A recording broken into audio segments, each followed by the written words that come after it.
Sometimes life strips away everything you thought you had, leaving you standing at a stranger's gate with nothing but your pride to swallow. We've all faced moments when desperation makes us brave enough to ask for help from the last person we ever thought would listen.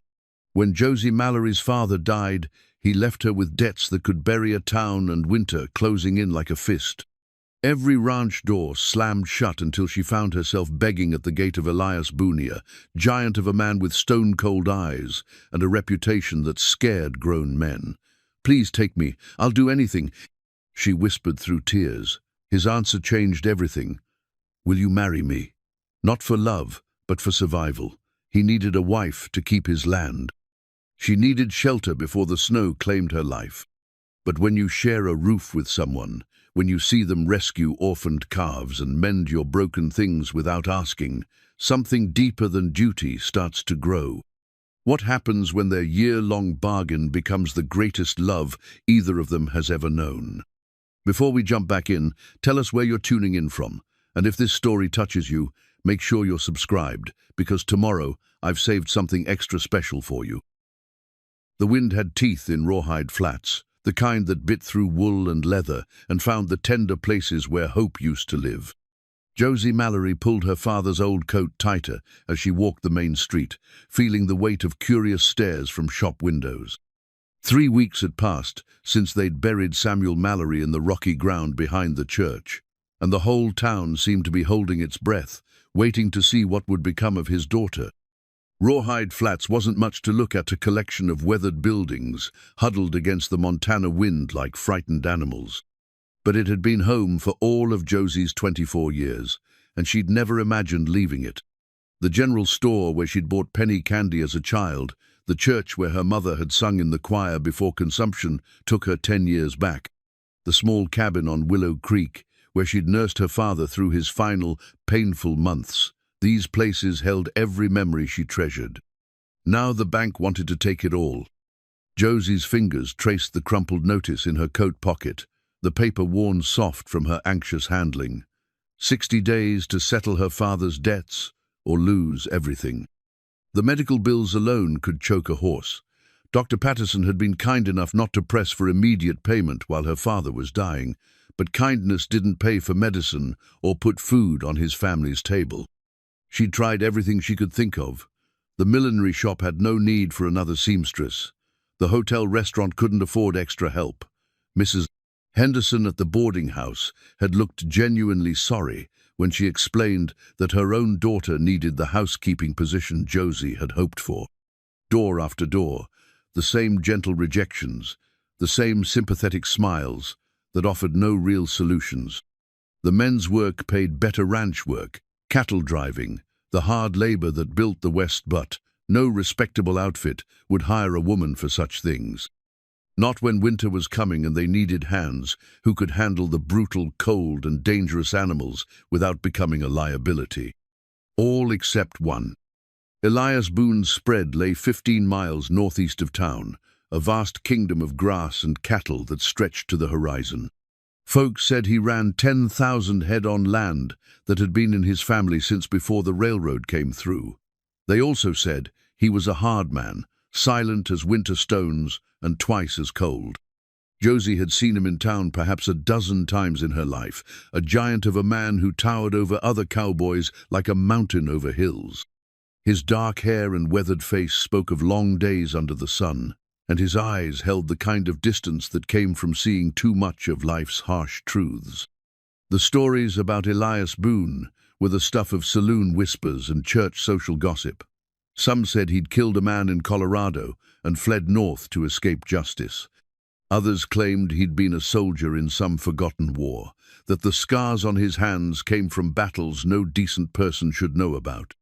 The kindest rumors simply painted him as a man broken by grief. His young wife had died in childbirth years ago, taking their baby with her, and he'd never been the same.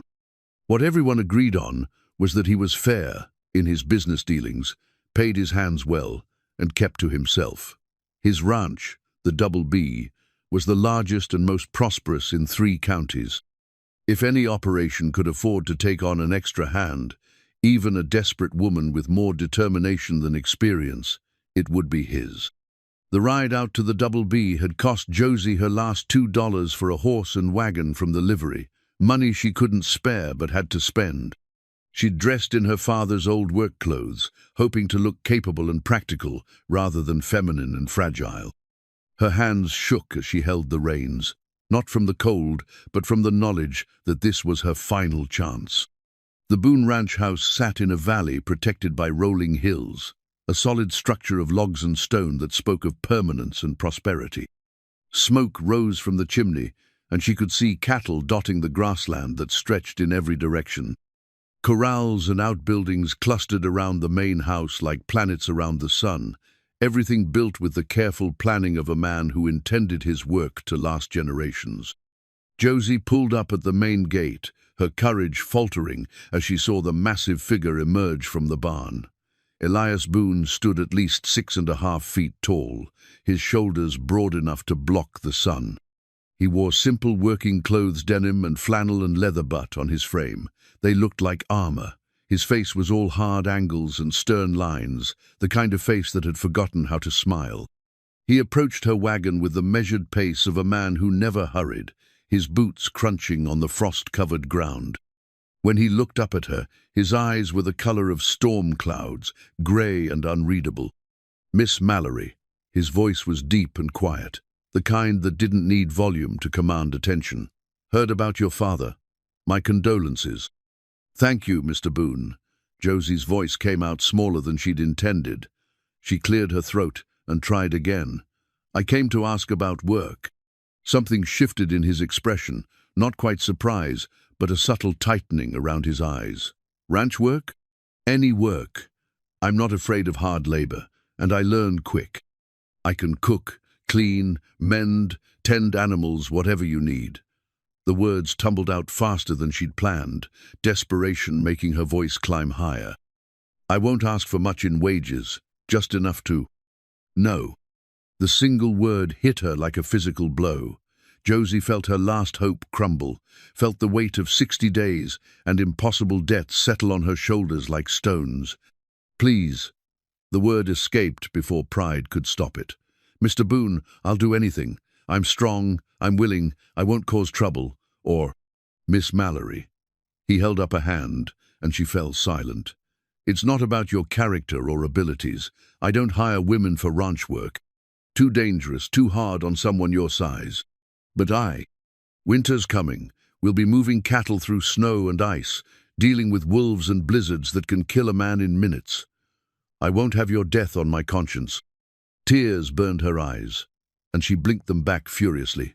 She would not cry in front of this man, would not give him reason to see her as weak and feminine. But the tears came anyway, hot tracks down her cold cheeks. "I understand," she whispered. "Thank you for your time." She started to turn the wagon around, defeat settling in her chest like lead, when his voice stopped her. "Wait." Josie looked back, to find him studying her with those unreadable gray eyes. Something had changed in his expression, a thoughtfulness that hadn't been there before. "You said you'd do anything." She nodded, not trusting her voice. Elias was quiet for a long moment, his gaze moving from her face to the horizon and back again.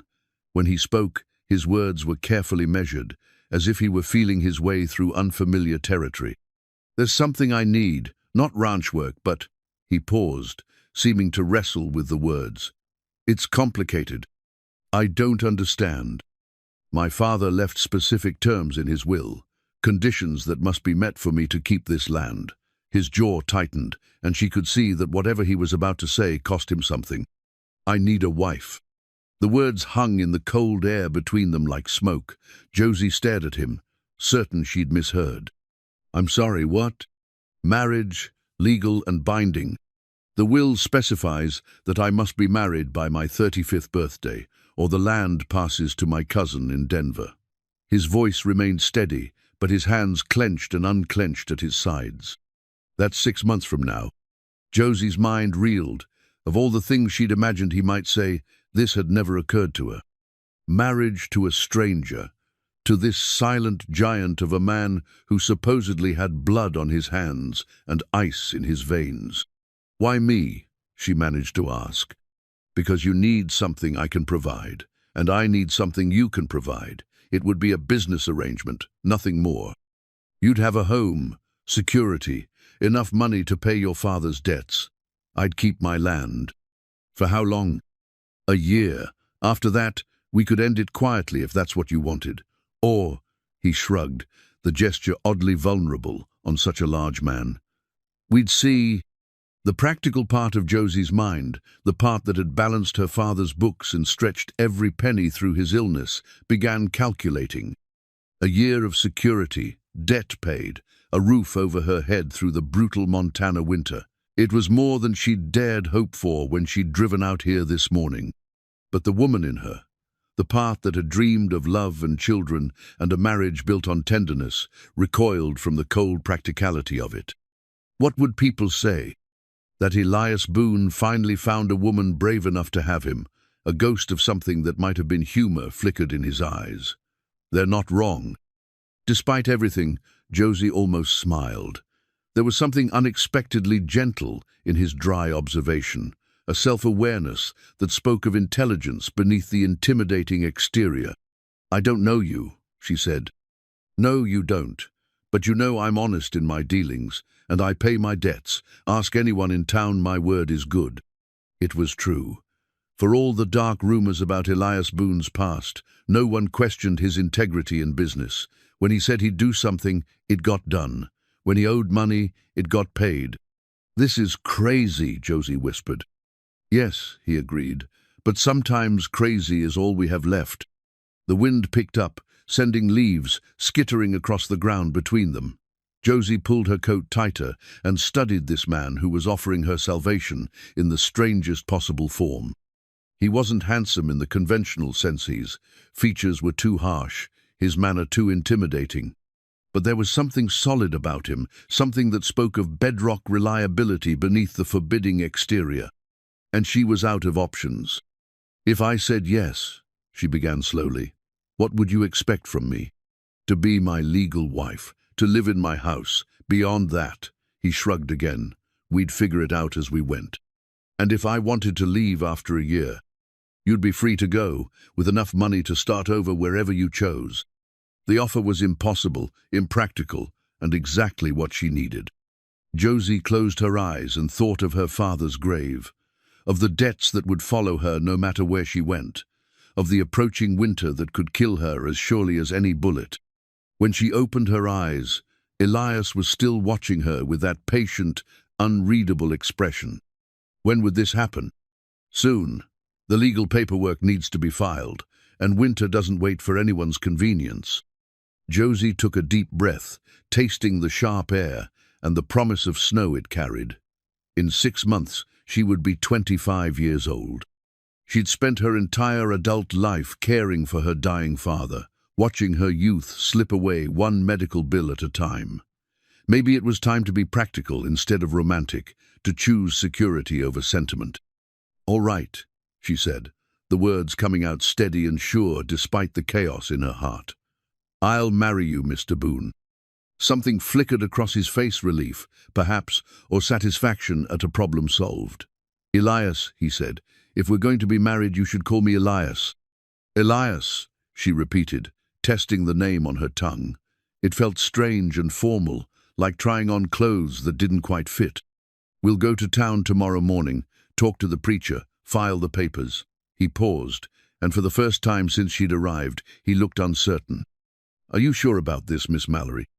Josie, she said, echoing his earlier correction. No, I'm not sure about anything, but I'm sure I don't have a choice. He nodded slowly, understanding passing between them like a handshake. They were two people backed into corners, making the best deal they could with the cards life had dealt them. I'll take care of your father's debts, Elias said. Consider it part of the arrangement. Relief flooded through her so suddenly it made her dizzy. Thank you. Drive careful going back to town. Storms coming in tonight. Josie gathered the reins, still not quite believing what had just happened. As she turned the wagon toward the road, she glanced back to see Elias still standing by the gate, his massive frame silhouetted against the darkening sky. Tomorrow, this intimidating stranger would become her husband, The thought should have terrified her. Instead, for the first time in months, she felt something that might have been hope. The next morning came grey and cold, with frost painting the windows of Josie's cabin in delicate patterns that would have been beautiful if they didn't remind her that winter was bearing down like a freight train. She dressed in her only good dress, dark blue wool that had been her mother's, and braided her brown hair with fingers that trembled from nerves rather than cold. By 8 o'clock, she heard the sound of wheels on the frozen road. Through her window, she saw Ilias driving a sturdy wagon, his massive frame making the vehicle look smaller than it was. He'd cleaned up for the occasion, his dark hair was combed back, and he wore a black suit that stretched across his broad shoulders. The sight of him dressed for their wedding sent a flutter of panic through her chest. "Good morning," he said simply when she opened the door. "Good morning." The words felt formal and strange. In less than an hour, this man would be her husband. Elias helped her into the wagon with surprising gentleness, his large hands careful as they steadied her. They rode toward town in relative silence, the only sounds the creak of wheels and the steady rhythm of horse hooves on hard ground. Josie found herself stealing glances at his profile, the strong jaw, the serious grey eyes focused on the road ahead, the way he held the reins with competent ease. "Nervous?" he asked without looking at her. "Terrified," she admitted. That earned her a glance, and she caught something that might have been sympathy in his expression. "Me too." The confession surprised her. She'd assumed a man like Elias Boone, successful, experienced, intimidating, would approach even marriage with the same calm confidence he brought to everything else. "Really? Last time I got married, I was 22 and thought I knew everything." His voice carried a weight that spoke of old pain. "This time, I know how much I don't know." Josie wanted to ask about his first wife, about the grief that folks said had changed him, but something in his manner warned her away from the subject. There would be time for such conversations later if there was a later. The town was just waking up when they arrived, shopkeepers sweeping their stoops and early customers beginning their daily routines. A few people paused to stare as they passed, and Josie could practically hear the gossip that would be flying before noon. Samuel Mallory's daughter marrying Elias Boonethe, tongues would wag for months. The church sat at the end of Main Street, a simple white building with a bell tower that had called the faithful to worship for 30 years. Reverend Matthews was expecting them, Elias having sent word the night before. The elderly preacher greeted them at the door with kind eyes and a gentle smile that did nothing to ease Josie's nerves. "Miss Mallory, Mr. Boone, a blessed day for a wedding despite the weather. Thank you for agreeing to perform the ceremony on such short notice," Elias said. "The Lord's work doesn't wait for convenience." Reverend Matthews studied them both with the perceptive gaze of a man who'd married couples for 3 decades. "Shall we proceed?" The inside of the church was dim and quiet, rows of empty pews stretching toward the altar, where a simple wooden cross caught the pale morning light. Josie had attended services here every Sunday of her childhood, had sung hymns from these pews and listened to countless sermons about love and faith and the sanctity of marriage. Now she was about to make vows she wasn't sure she could keep to a man she barely knew. Mrs. Matthews appeared from the vestry to serve as witness, her grey hair pinned in a neat bun and her dress pressed for the occasion. She smiled warmly at Josie, but there was a question in her eyes that spoke of concern for the young woman she'd watched grow up. "Shall we begin?" Reverend Matthews asked. They stood before the altar, Elias towering over her even more than usual in the sacred space. The preacher opened his worn Bible and began the familiar words that Josie had heard at dozens of weddings, words that had always seemed romantic and hopeful when spoken over couples who looked at each other with stars in their eyes. "Dearly beloved, we are gathered here today to join this man and this woman in holy matrimony."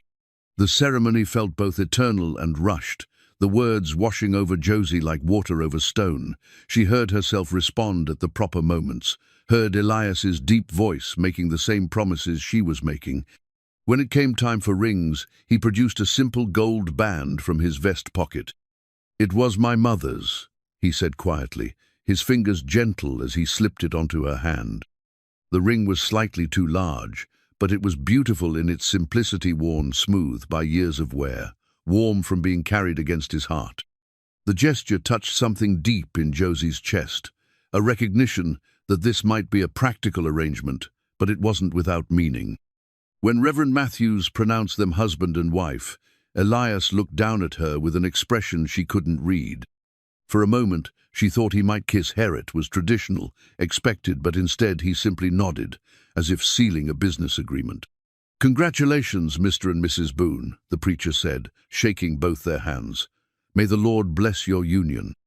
Mrs. Boone.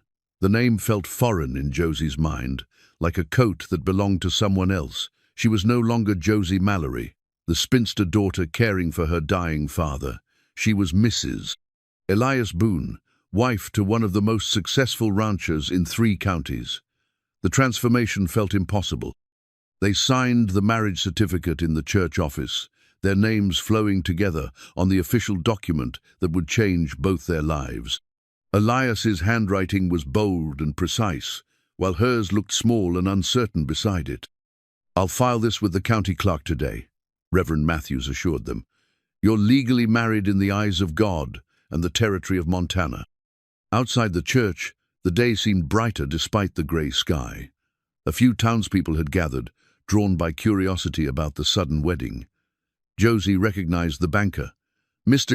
Carlyle, his face showing surprise and calculation as he processed what this marriage might mean for her father's debts. "Mrs. Henderson's expecting us for dinner," Elias said as he helped her back into the wagon. "Figured you might want to celebrate somewhere nicer than my kitchen." The boarding house dining room was the closest thing Rawhide Flats had to fine dining, and Mrs. Henderson had outdone herself for the occasion. The table was set with her best china, and she'd prepared roast chicken with all the fixings. A few other guests joined them. Patterson, the banker, and 2 other couples from Townell, curious to observe this unlikely union. The conversation was polite but strained, full of careful compliments and veiled questions. Everyone wanted to know how this courtship had developed so quickly, why 2 people who'd barely spoken before were suddenly married. Elias fielded the inquiries with diplomatic non-answers, while Josie mostly smiled and let him handle the social navigation. "Such a whirlwind romance," Mrs. Patterson observed, her eyes bright with curiosity. "You must have been quite smitten with each other." "Sometimes you know," Elias said simply, his hand covering Josie's on the table. The gesture was possessive and protective, though his skin was warm against hers. "No point waiting when you're sure." After dinner, they drove back to the ranch in the growing dusk. The reality of what she'd done was beginning to sink in. She was married, moving into a stranger's house, bound to a man she didn't know for better or worse. The ring on her finger felt heavy, a constant reminder of vows she'd made but didn't fully understand. "Second thoughts?" Elias asked, noticing her silence. "Third and fourth thoughts," she admitted. "You?" "Every minute since I asked you." He glanced at her, something vulnerable flickering in his expression. "But I meant what I said to Mrs. Patterson. Sometimes practical is the same as right." The ranch house looked different in the evening light, less imposing and more welcoming. Smoke rose from the chimney, and warm light spilled from the windows. Elias had left a fire burning in the hearth, and the main room was comfortable despite its masculine simplicity. "I'll show you around," he said, suddenly seeming as uncertain as she felt. The house was larger than it had appeared from outside, with a main room that served as both parlor and dining area, a kitchen that was clearly designed for practical use rather than socializing, and 3 bedrooms down a short hallway. Elias showed her to the largest of the spare rooms, where her few belongings waited in a small trunk. "This is yours," he said. "I'm down the hall if you need anything." The room was simply furnished but comfortable, with a large bed covered in a quilt that looked handmade, a dresser, and a window that looked out over the rolling grassland. Someone, probably Elias, had put fresh flowers in a vase on the dresser, a gesture that seemed touchingly incongruous from such a large, stern man. "Thank you," she said, "for everything. I know this isn't what either of us planned, but I'm grateful." "Don't thank me yet. You haven't lived with me long enough to know if it's a blessing or a curse." There was something almost like humor in his voice, and Josie found herself smiling despite her nerves. "I guess we'll find out together." That night, lying in a strange bed in a strange house, next to a room where her husband was presumably sleeping, Josie stared at the ceiling and wondered what she'd gotten herself into. The ring on her finger caught the moonlight streaming through the window, a circle of gold that bound her to a man she was only beginning to know. Through the thin walls, she could hear small sounds, the creak of floorboards, the rustle of fabric, the quiet movements of someone else adjusting to changed circumstances. Elias was as wakeful as she was, probably wrestling with his own questions about their bargain. They were married now, legally and officially, bound together by necessity and hope. Tomorrow would bring the first day of learning to live as husband and wife, of discovering whether practical could become something more, or whether they would simply endure each other until their year was up. Josie touched the ring again, thinking of the woman who had worn it before her, Elias's mother, who had probably married for love and raised her son in this same house. What would she think of this arrangement, this practical union born of desperation rather than affection? Outside, the wind picked up, rattling the windows and reminding her that winter was coming whether they were ready or not. She had shelter now, security, a name that carried respect in 3 counties. She had married a stranger, but she was no longer alone. It would have to be enough. Josie woke to the sound of roosters and the smell of coffee, both foreign experiences in her small cabin where she'd been the one to brew the morning cup. Pale sunlight filtered through unfamiliar curtains, and for a disorienting moment she couldn't remember where she was. Then the gold ring caught the light, and everything came flooding back: the wedding, the vows, the careful distance Elias had maintained as he'd shown her to this room. She dressed quickly in her simplest work dress and braided her hair, then made her way to the kitchen where she found Elias standing at the stove, already dressed for the day's work. He looked up when she entered, his grey eyes unreadable in the morning light. "Coffee's ready," he said, nodding toward the pot. "Hope you don't mind it strong." "Strong is good." Josie poured herself a cup, noting that he'd set out a second mug without being asked. Small courtesies, but they suggested consideration beneath his stern exterior. They sat at the kitchen table in awkward silence, both wrestling with the strangeness of sharing morning routines with a virtual stranger. Josie studied her husband over the rim of her cup, taking in details she'd been too nervous to notice yesterday. His hands were scarred and calloused from years of hard work, but they held the delicate china cup with surprising care. His dark hair showed threads of silver at the temples, and lines around his eyes spoke of long days, squinting into sun and wind. "What time do you usually eat breakfast?" she asked, searching for safe conversational ground. "Dawn, mostly. Ranch work doesn't wait for convenience." He glanced at her, and she caught a flicker of uncertainty. "But I can adjust if you prefer different hours." "I'm used to early mornings. Papa needed his medicine at first light, and I got in the habit of rising with the sun." Something softened in his expression at the mention of her father. He was a good man, honest in his dealings, fair with his customers. He was. The simple acknowledgement eased something tight in Josie's chest. "Thank you for saying so." After breakfast, Elias showed her around the ranch proper, the barns and corrals, the bunkhouse where his hired hands lived, the various outbuildings that supported the operation. Everything was well maintained and efficiently organized, evidence of careful planning and attention to detail. "How many men do you employ?" Josie asked as they walked between the corrals. 8 year-round, 12 during roundup and drive seasons. Good men, mostly been with me for years. He paused by a fence where several horses stood in the morning sun. "They know you're my wife now, but they might be shy around you at first. They're not used to a woman on the property." "I understand." Josie watched the horses, admiring their obvious health and good condition. "They're beautiful animals. Bred them myself. Takes patience, but it's worth the effort when you get results like these."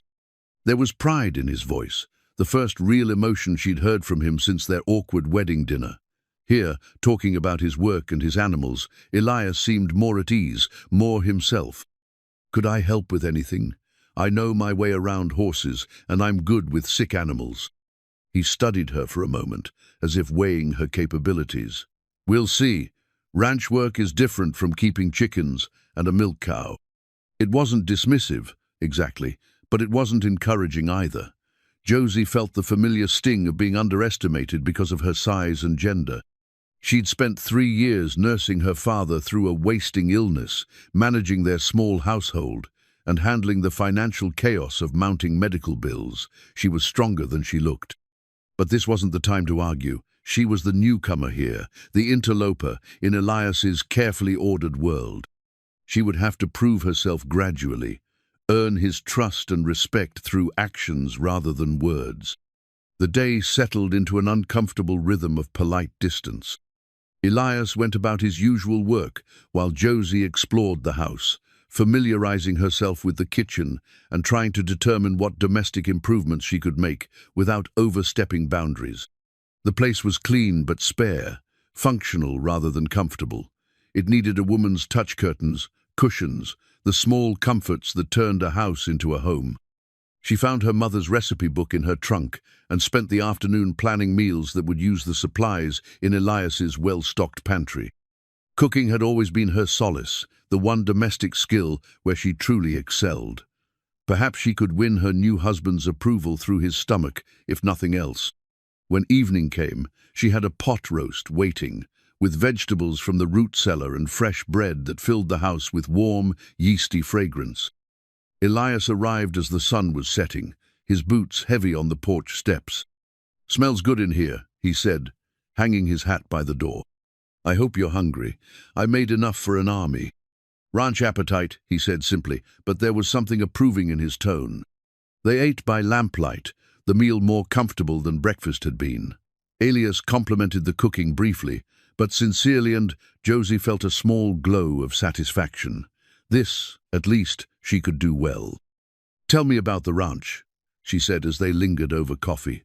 "How long has it been in your family?" "My grandfather started it in 1847, came out from Missouri with nothing but determination and a wagon full of stubbornness." A ghost of a smile flickered across Elias's face. "Built the original cabin where the bunkhouse stands now, fought Indians and weather and everything else the territory could throw at him." "And your father?" "Expanded it, added land, improved the breeding stock, built this house." His expression grew more guarded. "He was a hard man, but fair. Expected perfection and usually got it." "Is that where you learned to be so?" Josie caught herself before saying, intimidating, settling on focused instead. "Probably. Hard to say where nature ends and upbringing begins." They talked until the fire burned low, sharing careful stories about their pasts. Josie told him about her mother's illness, about the slow years of watching her father's health fail. Elias spoke briefly about his time in the army, though he offered few details about what he'd done or where he'd served. When they finally said goodnight, the awkwardness had eased into something more manageable. No comfort, exactly, but not the painful tension of the morning either. "Thank you for dinner," Elias said at her bedroom door. "It's been a long time since this house had proper cooking." "You're welcome. I'll try to have breakfast ready by dawn." "You don't have to." "I want to." The words came out more firmly than she'd intended. "I need to feel useful, Elias. Cooking is something I can do well." He studied her face in the dim hallway light, and she had the sense he was seeing her clearly for the first time. "All right. But don't feel obligated to change your whole life around my schedule. We both have adjusting to do." After he disappeared into his room, Josie prepared for bed with a lighter heart than she'd expected. The day had been strange and difficult, full of small awkwardnesses and careful negotiations, but it hadn't been the disaster she'd feared. Elias was reserved and intimidating, but he wasn't cruel or unkind. There was gentleness in him, buried beneath layers of caution and old pain. As she brushed her hair and changed into her nightgown, Josie found herself thinking about the woman who had occupied this room before her, if anyone had. Had Elias's first wife lived in this house? Had she cooked in that kitchen, tended the same garden, looked out these same windows at the rolling grassland? The questions would have to wait. There was too much history between these walls, too many ghosts and memories that she wasn't ready to navigate. For now, it was enough that she had a roof over her head and a husband who treated her with cautious respect. Through the wall, she could hear Elias moving around his room, the quiet sounds of a man settling into evening routines.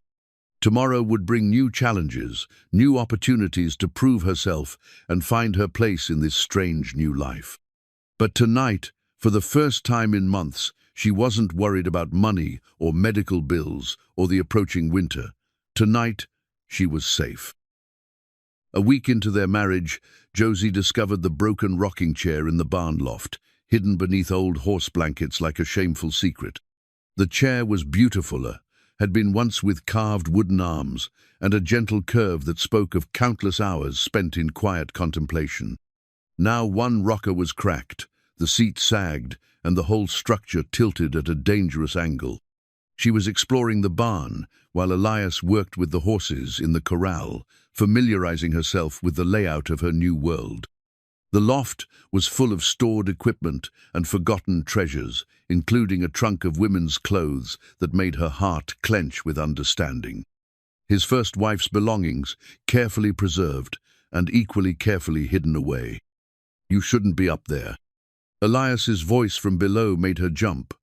She looked down to find him standing at the bottom of the ladder, his expression unreadable. "I'm sorry. I was just... Come down before you fall and break your neck." His tone was sharp, sharper than he'd used with her before, and Josie felt heat rise in her cheeks. She climbed down carefully, acutely aware of his eyes on her as she descended. "I found a rocking chair," she said when her feet touched solid ground. "It's damaged, but it might be repairable." Something flickered across his face, pain perhaps, or anger. "Leave it alone." "But if it could be fixed." "I said leave it alone."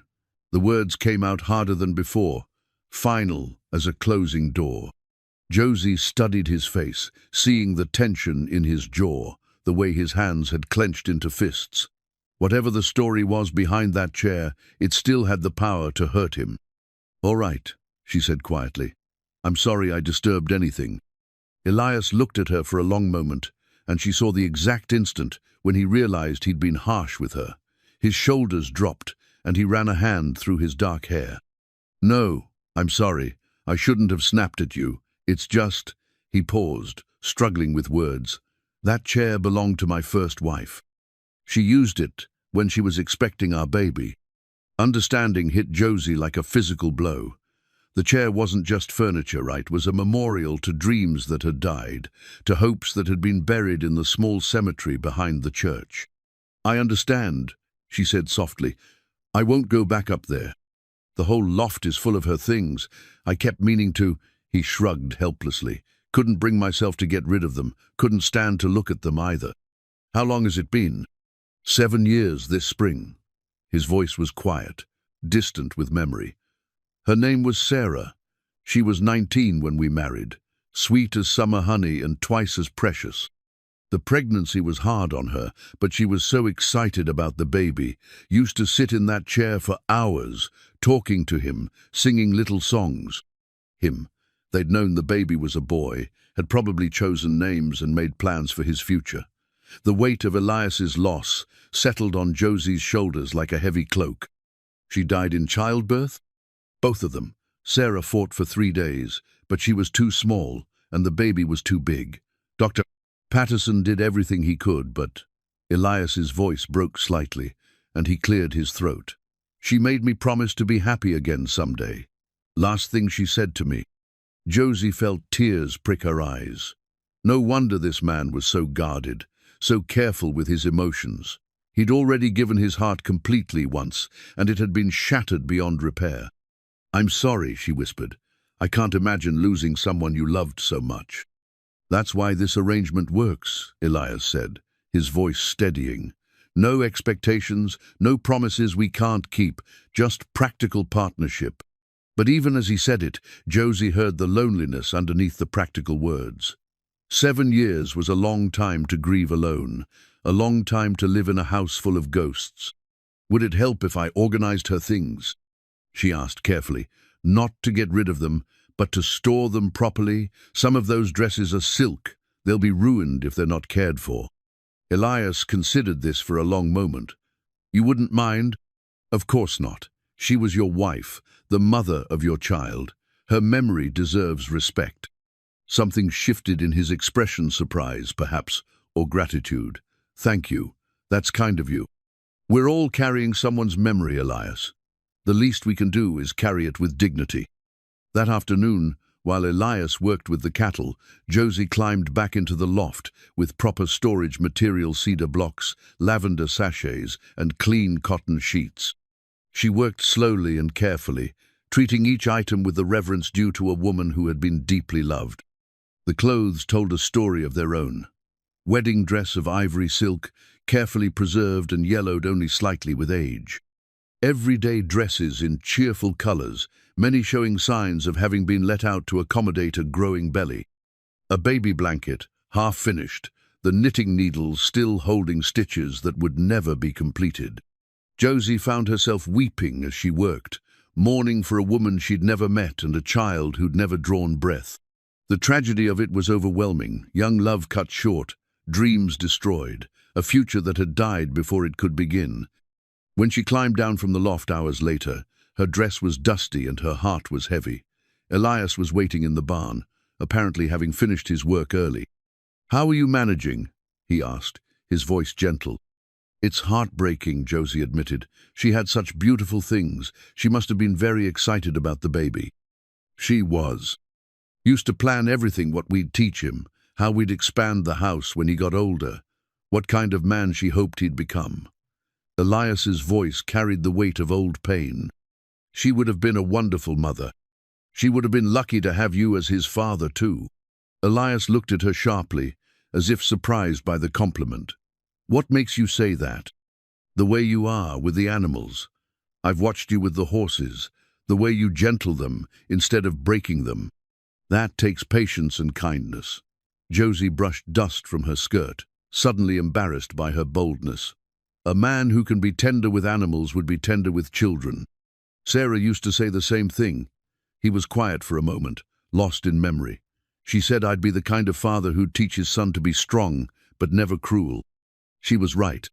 They stood in the gathering dusk, surrounded by the familiar sounds of the ranch settling into evening. Josie had expected this conversation to be awkward, painful for both of them. Instead, there was something healing in it, as if speaking Sarah's name aloud had released some of the pressure that had been building in Elias's chest for 7 years. "The chair," he said suddenly. "Could it really be repaired?" "I think so. The damage isn't as bad as it looks, mostly just wear and neglect. With some new wood and proper attention, it could be beautiful again. Would you—" He paused, struggling with the words. "Would you like to have it in your room? If I fixed it, I mean." The offer took her breath away. He was willing to repair his dead wife's chair for her, to let her use something that had been sacred to his first marriage. It was a gesture of trust, so profound it made her dizzy. "Only if you're sure. I don't want to intrude on her memory." "You're not intruding. You're—" He searched for the right word. "You're honoring it. Sarah would have liked that. She would have liked you." "Thank you," Josie whispered, understanding that she'd just been given a gift more precious than gold. That night, she heard sounds from the barn long after full darkness had fallen. Rhythmic scraping of sandpaper, the careful tap of a hammer, the quiet concentration of a man working to repair something broken. When she finally drifted off to sleep, the sounds were still continuing, steady and determined, in the Montana night. The next morning, she woke to find the rocking chair sitting beside her bedroom window, its wood gleaming with fresh oil and its joints solid and true. A note lay on the seat in Elias's precise handwriting. "For kindness given and received." Josie sank into the chair and found it perfect, the right height, the right angle, the gentle motion that had once soothed a pregnant woman and her unborn child. Now it would comfort her, this stranger who had stumbled into Elias's life and somehow found herself keeper of his most precious memories. She rocked gently as the sun rose, thinking about the woman who had sat here before her, about the love that had filled this chair and the loss that had emptied it. Sarah Boone had been gone for 7 years, but her presence still filled this house, still shaped the man who had loved her. Josie would never replace her, didn't want to replace her, but perhaps she could add her own presence to these rooms, her own warmth to balance the chill of old grief. Perhaps practical partnership could grow into something deeper, something that honored the past while building toward a different kind of future. The chair rocked gently in the morning light, carrying her hopes and Sarah's memory in equal measure.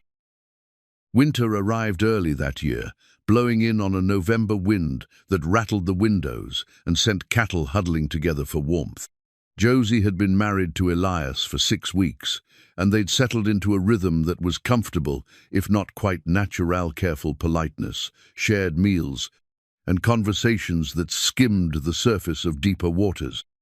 It was during the first real blizzard that everything changed. Josie had spent the afternoon pressing wildflowers between the pages of her mother's old Bible, a hobby she'd taken up to preserve some beauty from the harsh landscape.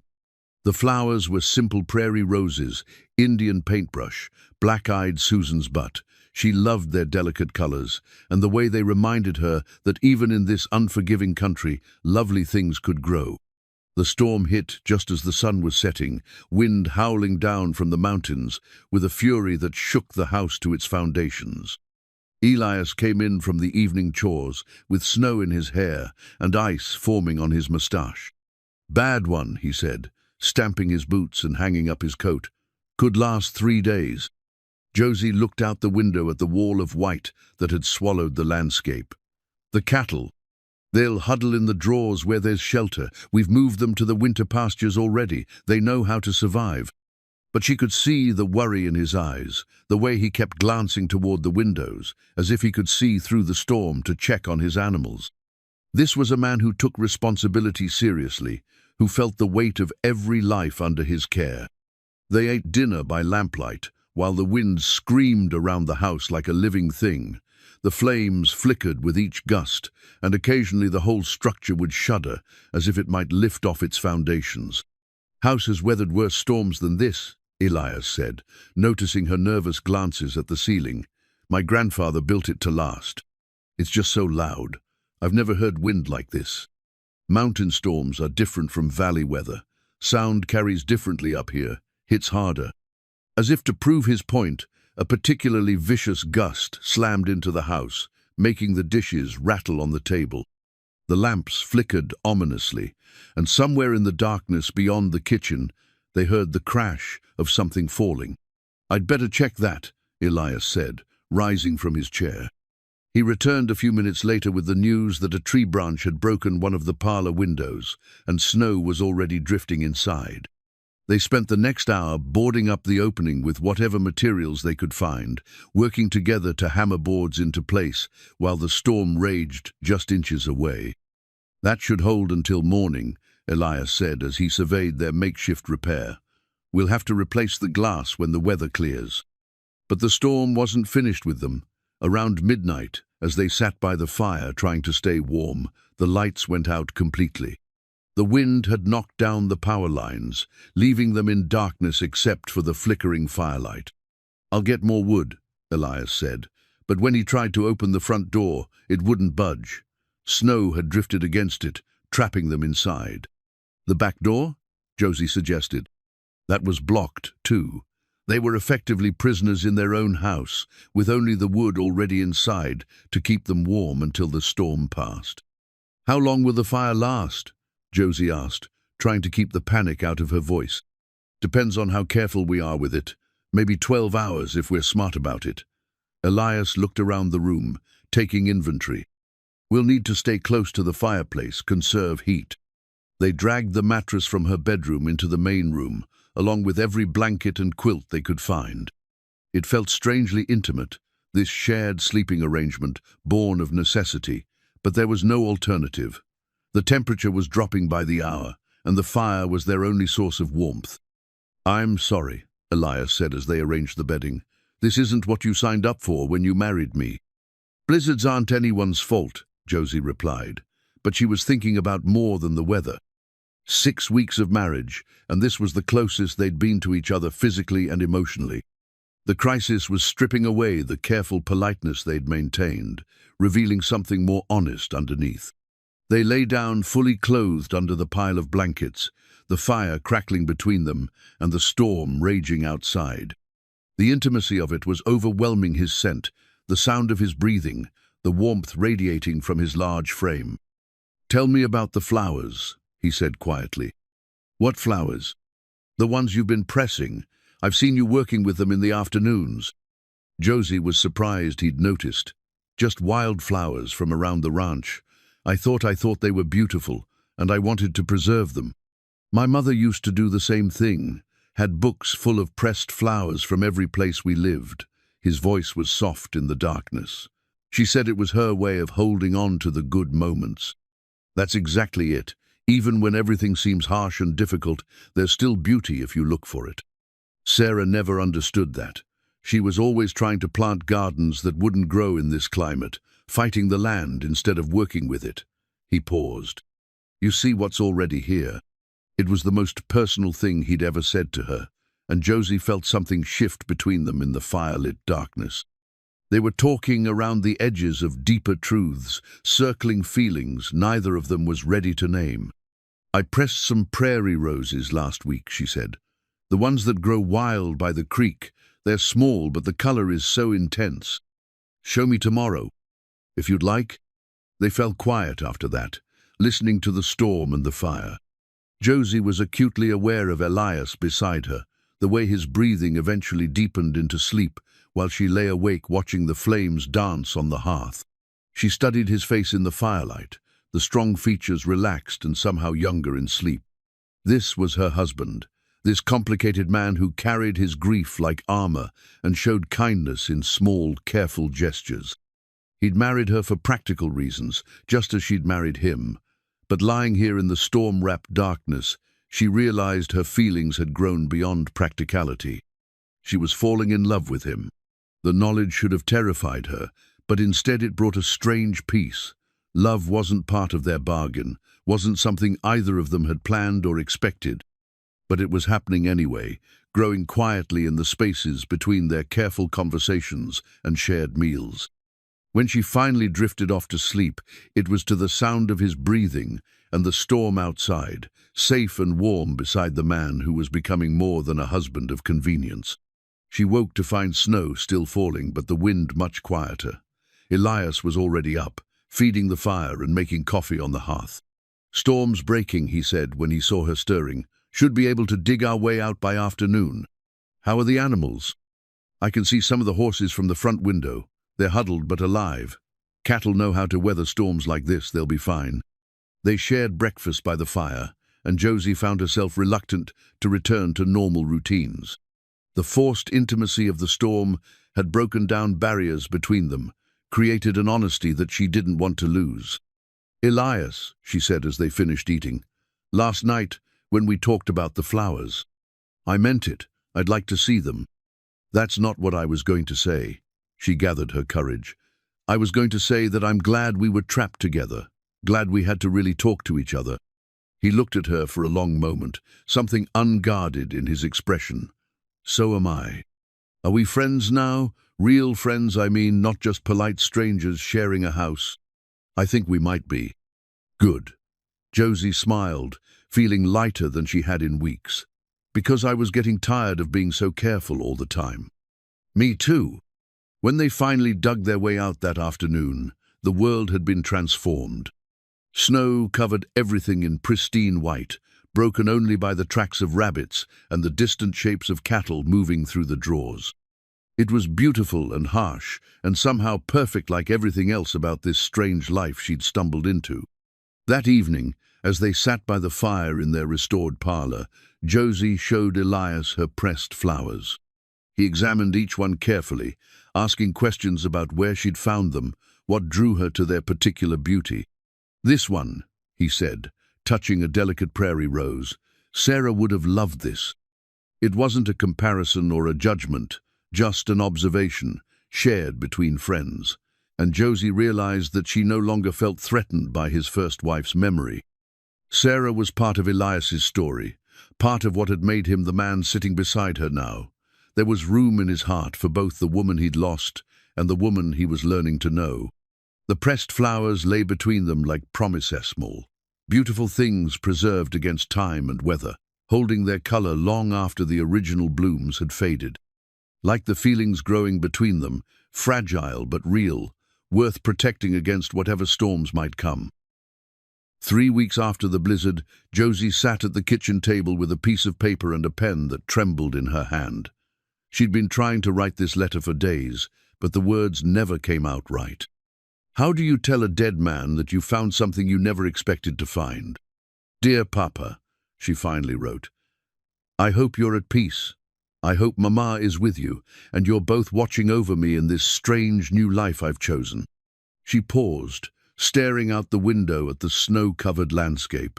Elias was in the barn, tending to a mare that was due to foal any day. She could see his tall figure moving between the stalls, patient and gentle with the expectant mother. I married him for practical reasons, just like you always taught me head over heart, security over sentiment. But Papa, something is happening that I didn't plan for. I think I'm falling in love with my husband. The words looked stark on the page, an admission she'd been afraid to make even to herself, but writing them down made them real, undeniable. He's not like the men in the romance novels Mama used to read. He doesn't speak of love or make grand gestures, but he fixes broken things without being asked. He rescued 3 orphaned calves last week and bottle-fed them in the kitchen until they were strong enough to rejoin the herd. He notices small things when I'm tired, when I need help reaching something on a high shelf, when I've been quiet too long. She thought about the morning he'd found her crying over a burnt breakfast, overwhelmed by the weight of trying to be the perfect wife to a man she barely knew.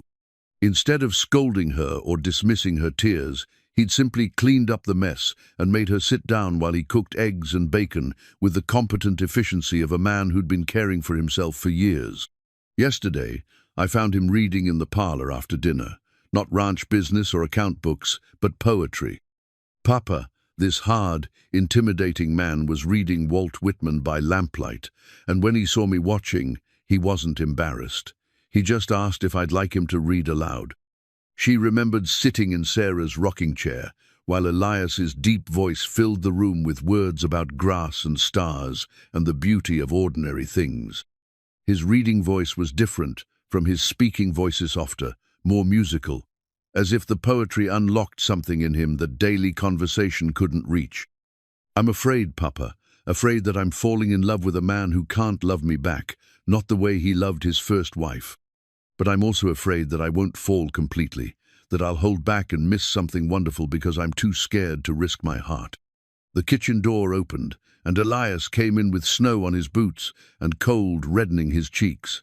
He hung up his coat and hat, then crossed to the stove, where coffee was still warm from breakfast. Mare's doing well, he said. Should drop that foal any day now. First birth of the season? Should be. Always makes me nervous, but she's strong and healthy. Good bloodlines.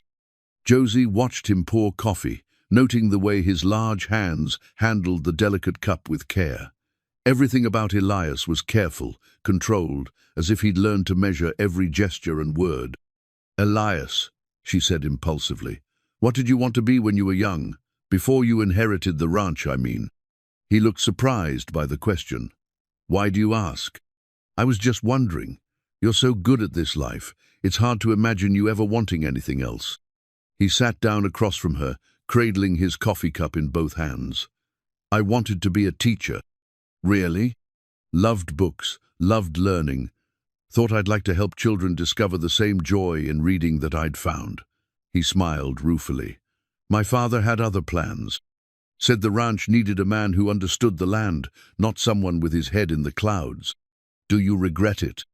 Sometimes. When I see how the school in town struggles to keep good teachers, or when I meet a child who's hungry to learn but has no one to guide them. He shrugged.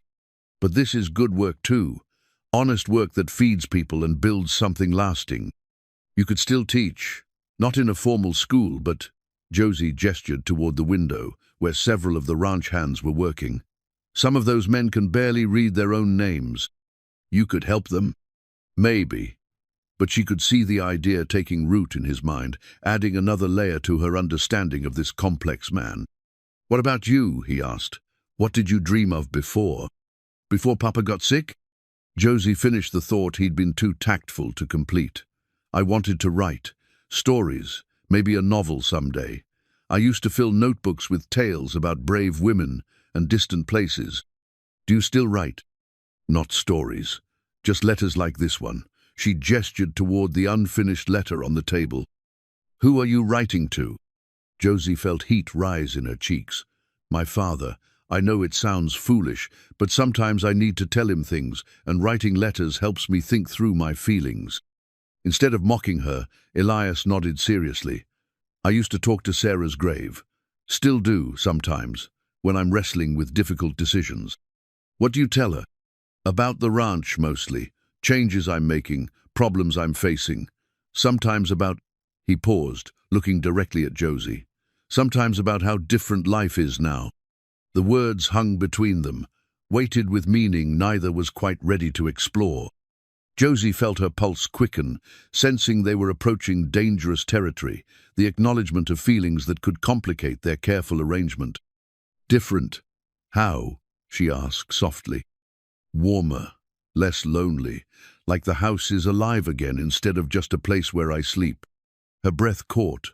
It was the closest thing to a declaration of feeling he'd ever made, and it sent warmth spreading through her chest like whiskey on a cold night. "I feel the same way," she admitted, "like I'm becoming myself again, instead of just surviving from one day to the next." They looked at each other across the kitchen table, both recognizing that they were standing at the edge of something that would change everything. The practical arrangement they'd made was evolving into something neither had planned for, something that could be beautiful or devastating, depending on how carefully they navigated it. "Josie," Elias said quietly, "our year together, what happens when it's up?" "I don't know." The answer was honest, but incomplete. What she didn't say was that she no longer wanted the year to end, that the thought of leaving this house and this man made her chest tight with panic. "Neither do I." Before either could say more, they heard shouting from the barnon of the ranch hands calling for help. Elias was on his feet instantly, grabbing his coat and hat. "The mayor," he said, "something's wrong." Josie watched him stride toward the barn, then looked down at her unfinished letter. The conversation they'd been having would have to wait, but the words already spoken had changed something between them. They were no longer just practical partners enduring a business arrangement. They were two people falling in love, whether they were ready for it or not. She picked up her pen and added one final line to the letter. "Pray for me, Papa. I think I'm about to risk everything on the chance that love might be worth more than security."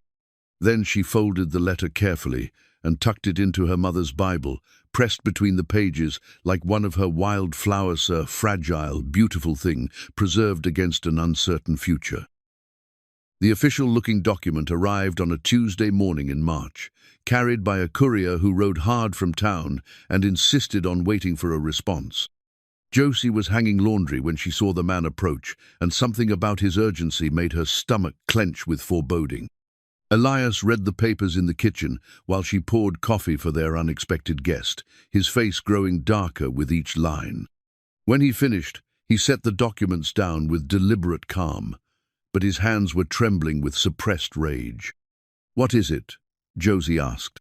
"Legal challenge to our marriage." His voice was steady, but she could hear the fury underneath. "Someone's claiming it's fraudulent." The courier, a thin man with nervous eyes, cleared his throat. "Mr. Weatherby instructed me to wait for your response, sir. He said you'd want to address the matter quickly." Marcus Weatherby. Josie had heard the name whispered in Tona, ruthless businessman who'd been buying up struggling ranches throughout the territory, always at prices that barely covered outstanding debts. She'd never seen him, but his reputation preceded him like the smell of sulfur. "What's his claim?" Elias asked, his tone dangerously quiet. "Says here that your marriage was entered into solely for the purpose of meeting your father's will requirements, making it a sham marriage under territorial law." The courier shifted uncomfortably. "He's got documentation that suggests it ain't a real marriage." Josie felt the blood drain from her face. What kind of documentation? Witness statements saying you two barely knew each other before the wedding. Records showing Mrs. Boone was facing financial ruin right before the ceremony. Bank statements showing Mr. Boone paid off her father's debts immediately after the marriage. The courier looked apologetic. Makes it look like a business transaction rather than a true union. Elias stood abruptly, his chair scraping against the floor. Get out. Sir, I need an answer for Mr. Weatherby. Tell Weatherby he can go to hell, and tell him if he sets foot on my land, I'll treat him like any other trespasser. The courier left quickly, clearly relieved to escape the tension crackling in the kitchen. Josie stared at the papers Elias had left on the table, her mind reeling from the implications. Can he do this? Can he actually challenge our marriage? He can try. Elias was pacing now, his long strides eating up the small kitchen. The question is whether he can prove it. But we are legally married. We signed the papers, had a proper ceremony. That's not what he's challenging. He's claiming our marriage violates territorial laws against marriages of convenience. If he can prove we entered into it solely for financial or legal purposes, without intent to create a genuine marital relationship. Elias stopped pacing and looked at her directly. A judge could annul it. The words hit Josie like a physical blow, their marriage annulled, as if it had never existed. Elias would lose his land, and she would be right back where she'd started, homeless, penniless, with nowhere to turn. Why would Weatherby care about our marriage? Because if he can break it, he can claim the land through the family trust. My father's will specified that if I died unmarried, or if my marriage was found invalid, the property would go to the nearest male relative. Elias's jaw tightened. My cousin Robert sold his interest to Weatherby 3 years ago. Probably been planning this challenge ever since. Josie sank into her chair, overwhelmed by the magnitude of the threat. Everything they'd built together, fragile as it was, could be destroyed by a man who saw their relationship as nothing more than a legal technicality to exploit. What evidence does he have? Elias picked up the papers again, scanning them with a lawyer's eye. Statements from people in town who observed our courtship or lack thereof. Financial records showing the timing of debt payments. Even testimony from Mrs. Henderson about our wedding dinner, how we barely spoke to each other. All of which is true, Josie said quietly. Yes. They sat in silence, the weight of their situation settling between them like a stone. Everything Weatherby's investigators had discovered was accurate. They had married for practical reasons, barely knowing each other, with clear financial incentives on both sides. There's something else, Elias said, his voice carefully controlled. The challenge includes a timeline. If we can't prove our marriage is genuine within 60 days, it will be automatically annulled. 60 days. Josie felt panic rising in her throat. How do we prove a marriage is genuine? Shared assets, joint decisions, evidence of physical and emotional intimacy. His cheeks reddened slightly at the last item. Things that demonstrate we're actually living as husband and wife, not just sharing a house for convenience. The irony wasn't lost on either of them. Just as they'd begun to develop real feelings for each other, they were being forced to prove those feelings existed, and to do it convincingly enough to satisfy a territorial judge. Elias, Josie said slowly, what if we can't prove it? Then I lose the ranch, and you, he stopped, unable to finish the thought. I'll survive. I did before I met you, and I will again. No. The word came out fierce, final. I won't let that happen. This is my fight, my responsibility. It's our fight now. He's challenging our marriage, not just yours. Before Elias could respond, they heard the sound of another horse approaching. Through the window, Josie saw a familiar figure dismounting at their gatia-tall, well-dressed man, with sandy hair and confident bearing. Oh no, she breathed. Who is that? Thomas Whitmore, from back east. Her voice came out small and strained. We had an understanding before Papa got sick. Elias's expression darkened further. Your former suitor. I wrote to him when Papa died, to explain why I couldn't, why our engagement was no longer possible. I never expected him to come west. But Thomas was already striding toward the house, his expensive clothes and city bearing, making him look foreign against the rough Montana landscape. He knocked firmly on the door, and Elias answered it with barely controlled hostility. "I'm looking for Miss Josie Mallory," Thomas said, his cultured Eastern accent making Elias's Western drawl seem crude by comparison. "Mrs. Boone," Elias corrected coldly. "My wife." Thomas's face went through a series of expressions: surprise, dismay, and something that might have been calculation. "Josie, is this true?" She appeared beside Elias, acutely aware of how she must look, flower on her apron, hair escaping from its pins, hands rough from ranch work. Thomas, by contrast, looked like he'd stepped out of a magazine, perfectly groomed, expensively dressed, everything she'd once thought she wanted in a husband. "Hello, Thomas. Yes, it's true. Elias and I were married in November. But your letter, you said you needed time to settle your father's affairs. I came to help, to take you back to Boston where you belong." The words stung, carrying the implicit message that she didn't belong here, in this wild country with this rough man. And looking at Thomas, now remembering his refined manners, his financial stability, the security he represented, Josie felt a moment of devastating doubt. "I appreciate you coming all this way," she said carefully, "but as you can see, I've already found a solution to my circumstances." "Have you?" Thomas's eyes moved between her and Elias, clearly noting the tension, the way they stood near each other but not touching, the formal politeness that marked their interaction. "Forgive me, but this seems rather sudden. When I knew you, you spoke of wanting love in marriage, not just convenience." It was exactly the wrong thing to say. Elias's face went stone cold, and Josie felt her cheeks burn with embarrassment. Thomas had no way of knowing about Weatherby's challenge, but his words echoed the very accusations they were struggling to disprove. "Times change," she said stiffly. "People adapt to circumstances." "Indeed they do."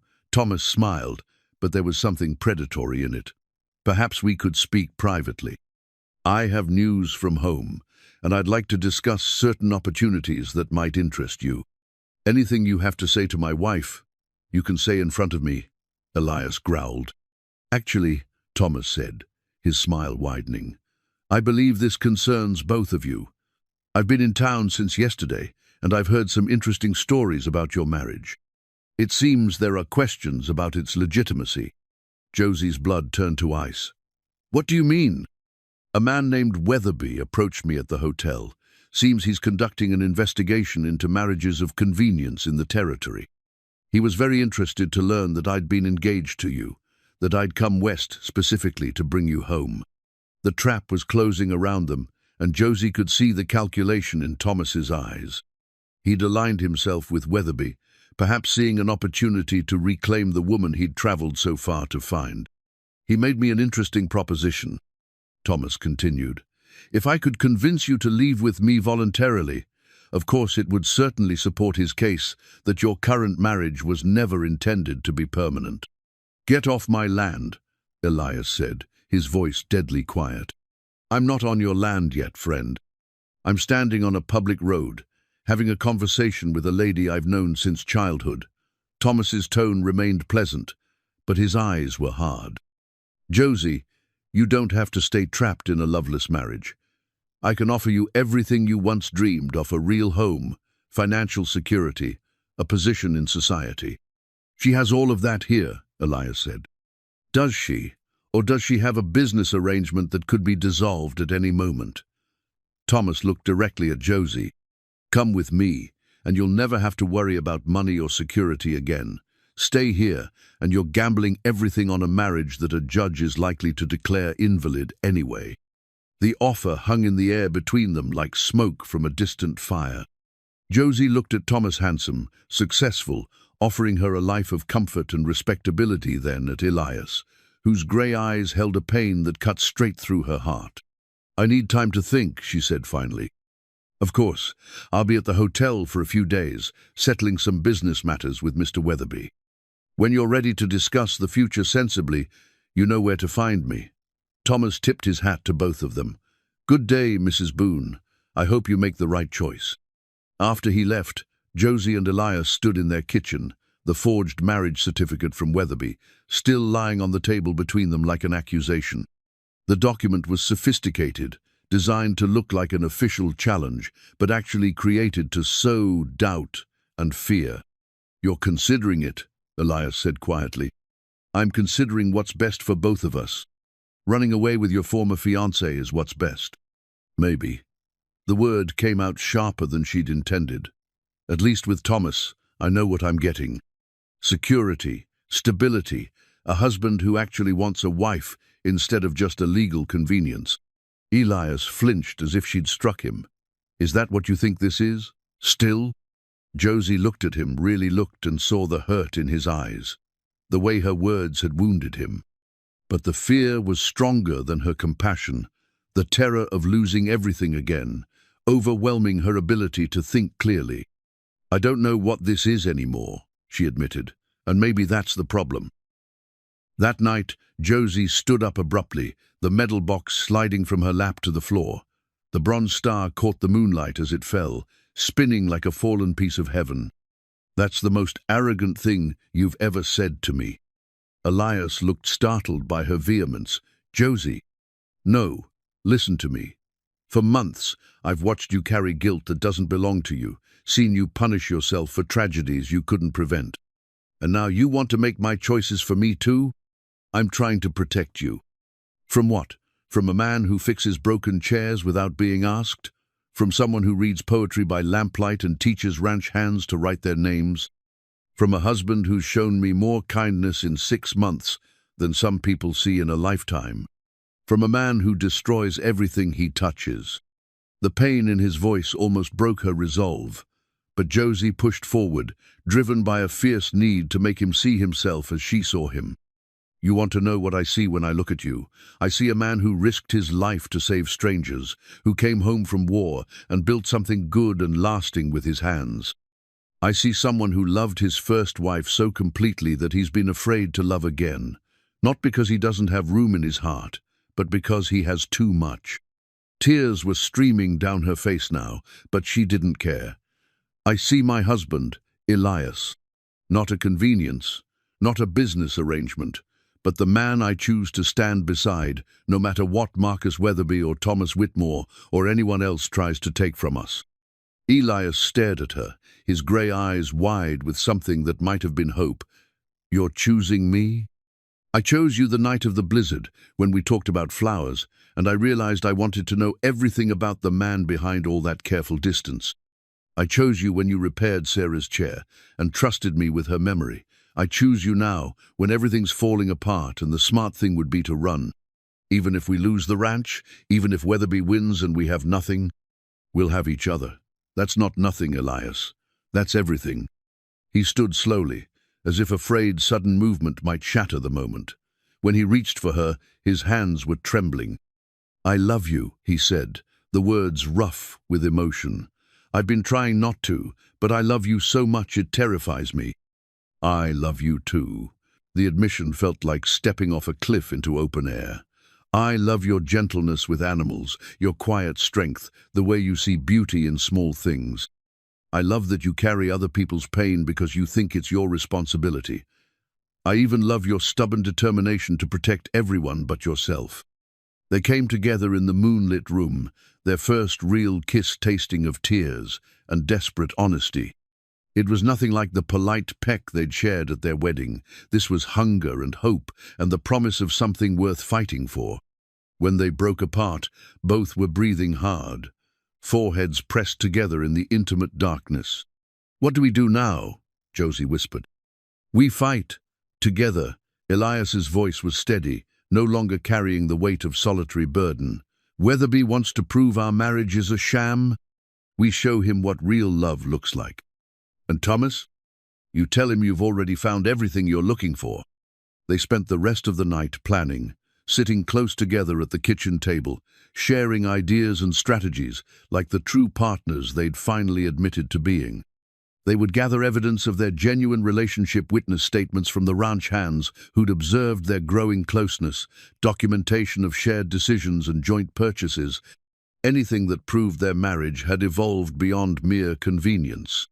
More importantly, they would present themselves as they truly were, two people who'd found love in unexpected circumstances, who'd built something real from the foundation of mutual need.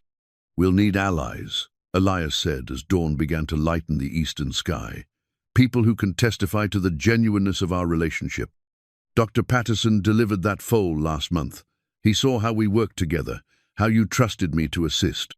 Mrs. Henderson noticed how we've changed since the wedding. She mentioned it last time we were in town, said we seemed more comfortable with each other. They were building a case for their own love, gathering evidence of feelings they'd been too afraid to acknowledge. It felt strange and wonderful and terrifying all at once. "There's something else," Elias said as they finished their coffee, "something Weatherby might not expect." "What?" "We could renew our vows, not quietly but publicly, with the whole town watching. Let everyone see that we're choosing each other freely, not because of legal requirements or financial necessity." The idea sent a thrill through Josie's chest. A real wedding, with real vows spoken from the heart instead of careful legal formalities. A celebration of the love they'd discovered instead of the arrangement they'd made. "Would you want that?" she asked. "More than anything. I want to marry you again, Josie, this time for all the right reasons." Outside, the sun was rising over the Montana grassland, painting the sky in shades of gold and rose. A new day was beginning, full of challenges they would face together instead of separately. "Then let's do it," Josie said, reaching for his hand. "Let's show Marcus Weatherby and Thomas Whitmore and anyone else who doubts us exactly what we're made of." Elias lifted her hand to his lips, pressing a gentle kiss to her knuckles. "Mrs. Boone, I think we're about to scandalize the entire territory." "Good," she said, laughing despite the tears still drying on her cheeks. "It's about time this marriage became the kind worth gossiping about." They had 60 days to prove their love was real.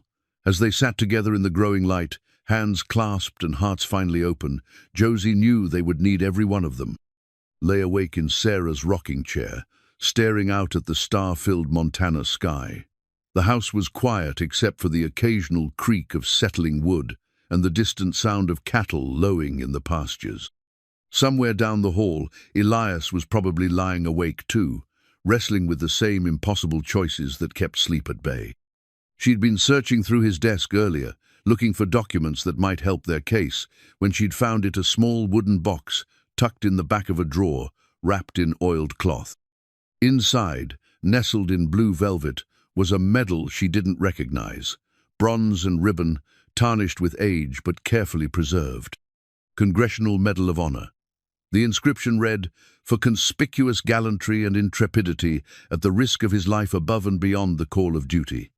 The name engraved below was Elias Thomas Boone, and the date was from the Indian Wars, 15 years past. Her husband was a war hero.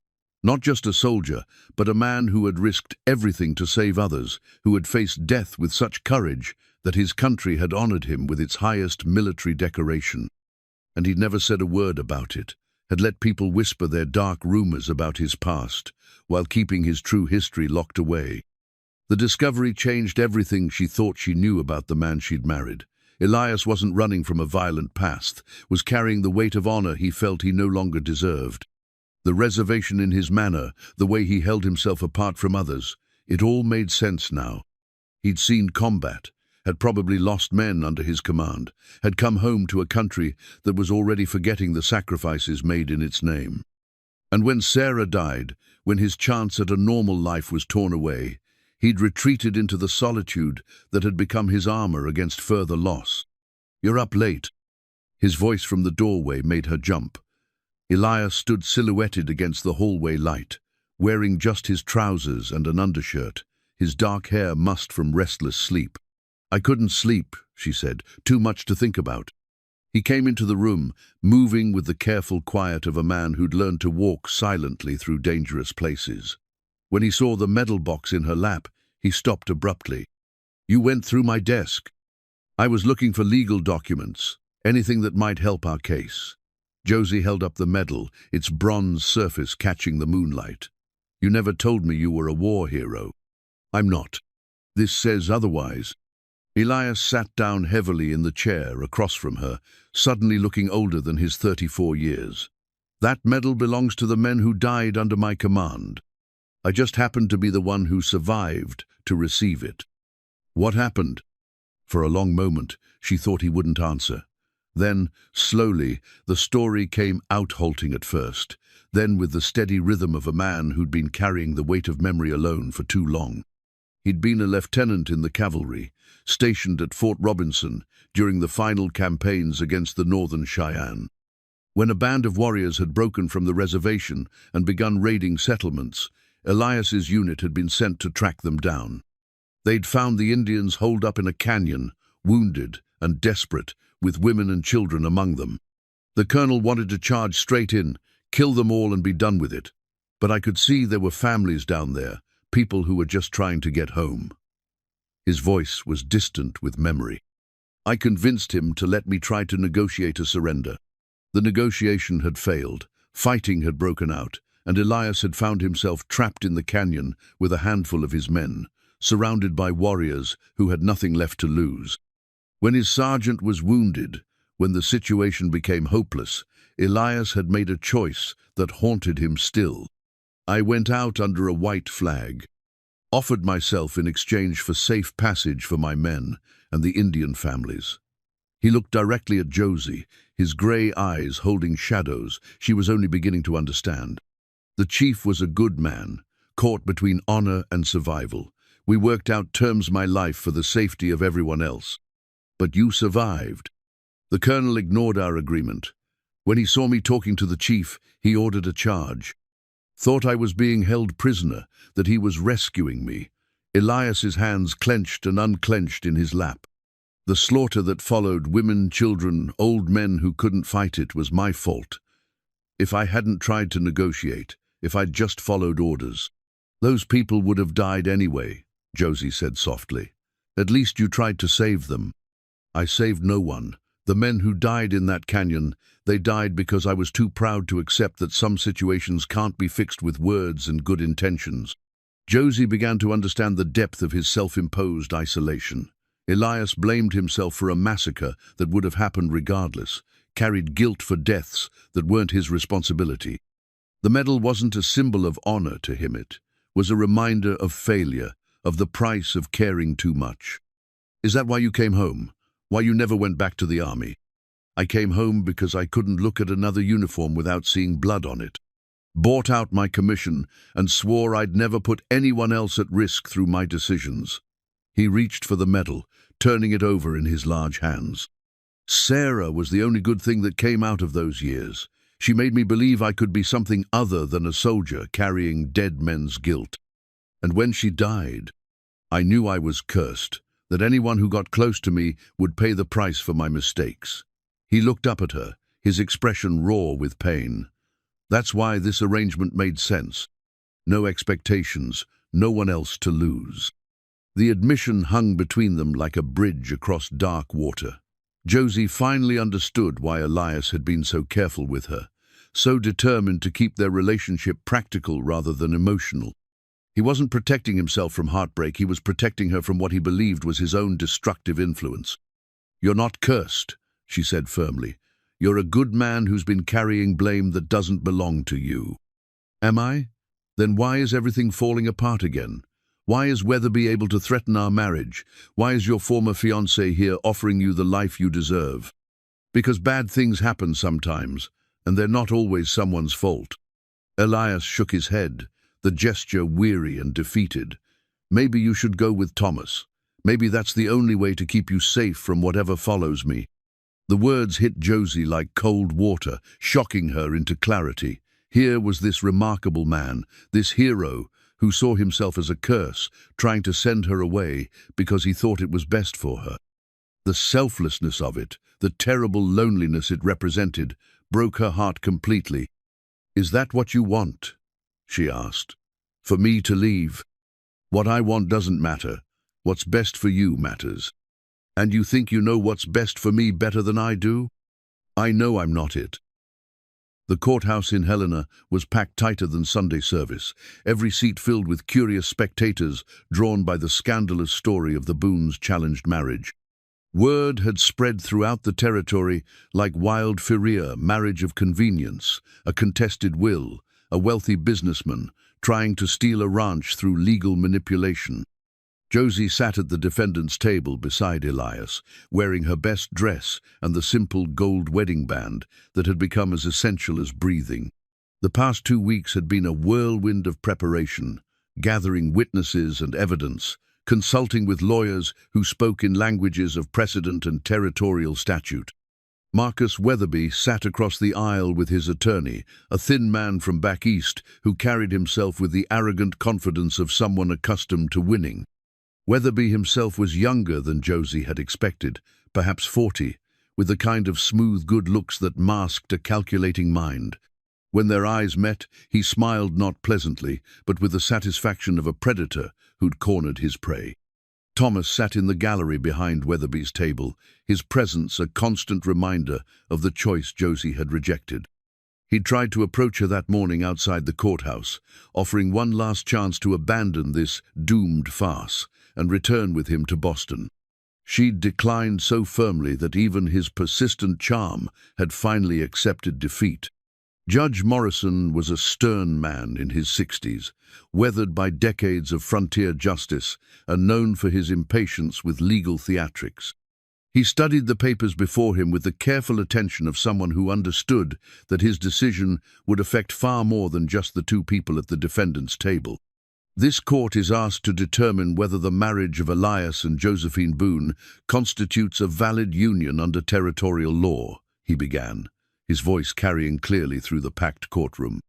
The plaintiff contends that said marriage was entered into solely for the purpose of meeting inheritance requirements, making it a fraudulent arrangement lacking the essential elements of genuine matrimony.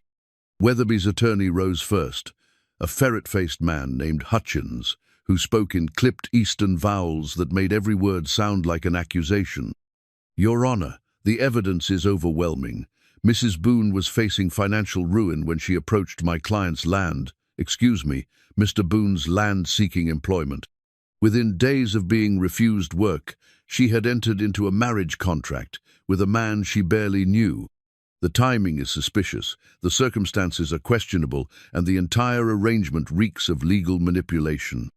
He presented his case with theatrical precision, calling witnesses who testified to the speed of the courtship, the financial benefits that accrued to both parties, the formal distance that had initially characterized their relationship. The banker spoke of debts paid immediately after the wedding. Mrs. Patterson described their wedding dinner as polite but cold. Even the hotel clerk testified that Thomas Whitmore had registered specifically to rescue Miss Mallory from an unfortunate situation. Each piece of evidence was damaging, painting a picture of 2 desperate people who had used marriage as a tool rather than a sacrament. Josie felt the weight of every testimony, the way the courtroom's mood shifted with each revelation of their arrangement's practical origins. When Hutchins called Thomas to the stand, Josie's heart sank further. Mr. Whitmore, please tell the court about your relationship with the defendant. Thomas settled himself in the witness chair with easy confidence, his expensive suit and cultivated manner making him appear more credible than the rough frontiersman who made up most of the gallery. Josie, Mrs. Boone and I were engaged to be married, he said clearly. I had come west, specifically to bring her back to Boston after her father's death. We had discussed our future together, our plans for a life of comfort and respectability. And what was her response when you offered to honor that engagement? She seemed torn, conflicted. It was clear to me that her current marriage was one of desperation rather than affection. She spoke of duty and obligation, but never once mentioned love. The words hit like physical blows, each one true enough to be damaging. Josie had been conflicted when Thomas arrived, had spoken of duty rather than love. The fact that her feelings had changed, that she'd discovered something profound with Elias, seemed irrelevant in the face of such testimony. In your opinion, Mr. Whitmore, what was Mrs. Boone's primary motivation for entering into marriage with the defendant? Survival, Thomas said simply. She needed shelter and security, and Mr. Boone needed a wife to satisfy his inheritance requirements. It was a business transaction dressed up as matrimony. When their own attorney, a local man named Bradley, who specialized in land disputes, rose to cross-examine, Josie held her breath. Mr. Whitmore, when exactly did you last speak with Mrs. Boone before coming west? Approximately 8 months ago, when I received her letter about her father's death. 8 months. And you felt qualified to assess her current emotional state based on a single conversation after such a long separation. I've known Josie since childhood. I understand her character, her needs. Do you? Then perhaps you can explain why she chose to remain with her husband rather than accept your offer of rescue. Thomas's confidence flickered slightly. She was confused, frightened by legal proceedings. People make poor decisions under stress. Or perhaps she was making the decision that reflected her true feelings, regardless of how the marriage began. It was a small victory, but Josie could see it wasn't enough. The damage had been done, the seeds of doubt planted in Judge Morrison's mind. When the court recessed for lunch, she felt the weight of certain defeat settling on her shoulders. "They're going to win," she whispered to Elias as they walked to a nearby restaurant. "Maybe, but we haven't presented our case yet." "What case? Everything they said was true. We did marry for practical reasons. We barely knew each other. I was facing financial ruin." Elias stopped walking and turned to face her on the busy street. "All of that is true, but it's not the whole truth." "What do you mean?" "The whole truth is what happened after the wedding. How we grew to know each other, how our feelings changed, how we chose to build something real from what started as necessity." His grey eyes were steady, unafraid. "Love doesn't always begin with violins and poetry, Josie. Sometimes it begins with two people deciding to be kind to each other and growing from there." That afternoon, Bradley began their defense by calling Dr. Patterson to the stand. The elderly physician spoke with quiet authority about the night he'd been called to assist with a difficult birth at the Boone Ranch. "I arrived to find Mrs. Boone already assisting her husband with the mare," he testified. "She was calm, competent, following his instructions without question. But more than that, I observed the way they communicated wordless understanding, complete trust in each other's abilities. It was the kind of partnership you see in couples who've worked together for years." "This was how long after their wedding, Doctor?" "Perhaps 4 months.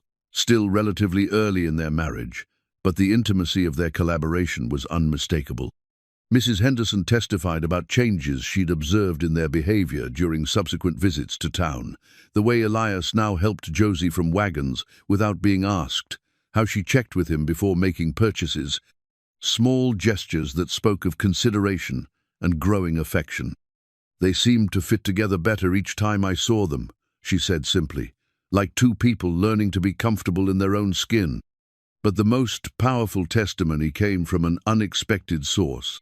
Jake Morrison, one of Elias's longest-serving ranch hands, took the stand with obvious nervousness, but spoke with the blunt honesty of a man unaccustomed to lying. "Mr. Boone, he was different after the wedding," Jake said in response to Bradley's questions. "Not right away, but gradual-like. Started humming while he worked, which he ain't done since his first wife died. Started caring about things that wasn't just ranch business." "Can you give the court an example?" "Well, there was the time Mrs. Boone mentioned. She missed having flowers around the house. Next day, Mr. Boone spent 2 hours building her a flower box for the kitchen window. Then he rode 15 miles to find seeds that would grow in our climate." Jake looked directly at the judge. "A man don't do that kind of thing for a business arrangement, Your Honor. He does it for a woman he's falling in love with." The testimony continued through the afternoon, painting a picture of a relationship that had evolved from practical necessity into genuine partnership. But Josie could see the skepticism in Judge Morrison's face, the way Weatherby smiled with increasing confidence as the day wore on. When court adjourned for the day, she knew they were losing. Tomorrow would bring closing arguments and a decision that would determine not just their legal status, but the future they'd built together one careful day at a time.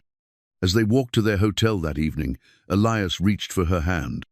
"Whatever happens tomorrow," he said quietly, "I want you to know that these months with you have been the happiest of my life. Not because of the ranch or the inheritance, but because I finally found someone worth sharing it all with. Even if we lose everything, we'll still have each other. That's not nothing, remember?" Josie squeezed his hand, drawing strength from his steady presence. Tomorrow, they would discover whether love could triumph over suspicion, whether the truth of their feelings could overcome the circumstances of their beginning. But tonight, they had each other, and whatever came next, they would face it together. The second day of testimony began with a surprise that sent ripples of whispered conversation through the packed courtroom. Bradley rose from the defendant's table, holding a document that Josie didn't recognize, his expression more confident than it had been the day before. "Your Honor, the defense would like to present new evidence that has come to light regarding the plaintiff's claims." Judge Morrison frowned. "Mr. Bradley, you should have submitted any new evidence during the discovery period. This evidence was only obtained yesterday evening, Your Honor, and it directly bears on the plaintiff's standing to bring this challenge." Bradley approached the bench, offering the papers to the judge. "We've discovered that Mr. Weatherby's legal right to contest this marriage may itself be fraudulent." The courtroom erupted in murmurs as Weatherby's attorney jumped to his feet. "Objection. This is clearly a desperate attempt to—" "I'll allow it," Judge Morrison said, studying the documents. "But it had better be relevant, Mr. Bradley." "Thank you, Your Honor. I'd like to call Samuel Garrett to the stand." An elderly man in a worn but clean suit made his way to the witness chair. Josie recognized him as one of the clerks from the Territorial Records Office, a man who'd spent decades maintaining the complex web of land grants, deeds, and family trusts that governed property ownership in Montana. "Mr. Garrett, please state your occupation for the court." "Senior Records Clerk, Territorial Land Office, been maintaining property records for 37 years. And in the course of your duties, have you had occasion to examine the Boone family trust documents?" "Yes, sir, yesterday evening, at the request of Mr. Boone's attorney." Bradley moved closer to the witness stand, his voice carrying clearly through the suddenly attentive courtroom.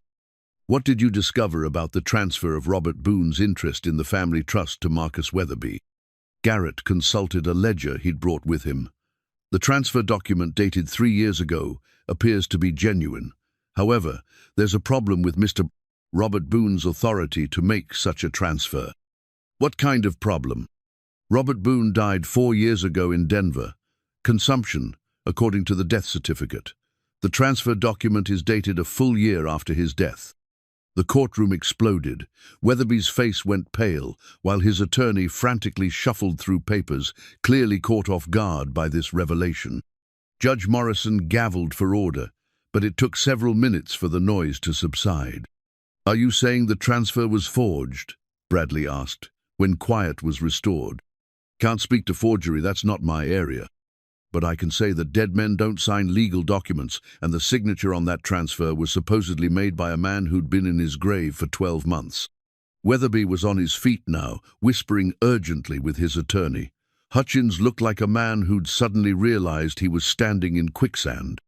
"Your Honor," Hutchins said desperately, "even if there are irregularities with the transfer document, it doesn't change the fundamental question before this court, whether the Boone marriage is genuine."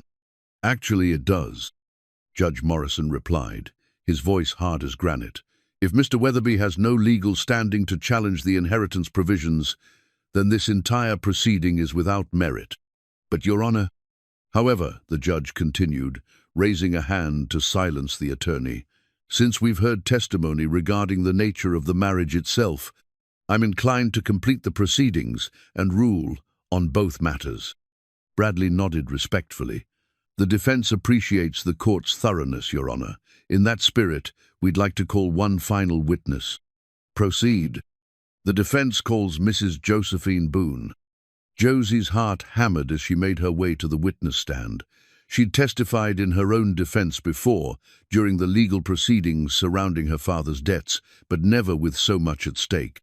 The packed courtroom seemed to hold its collective breath as she was sworn in.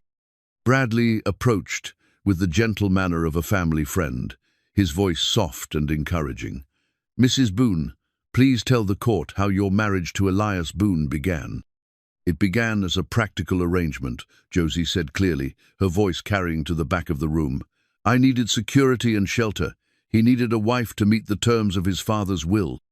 We were both desperate, and we made a bargain that benefited us both." A murmur ran through the gallery. She was confirming everything Weatherby's side had claimed. But Bradley merely nodded, unsurprised. "And is that how you would characterize your marriage today?" "No." The word came out strong and sure. "Today, I would characterize it as the greatest blessing of my life." "What changed?" Josie looked out over the courtroom, her eyes finding Elias's steady gaze. Drawing strength from his presence, she began to speak from her heart. "We did. Day by day, conversation by conversation, small kindness by small kindness, we changed.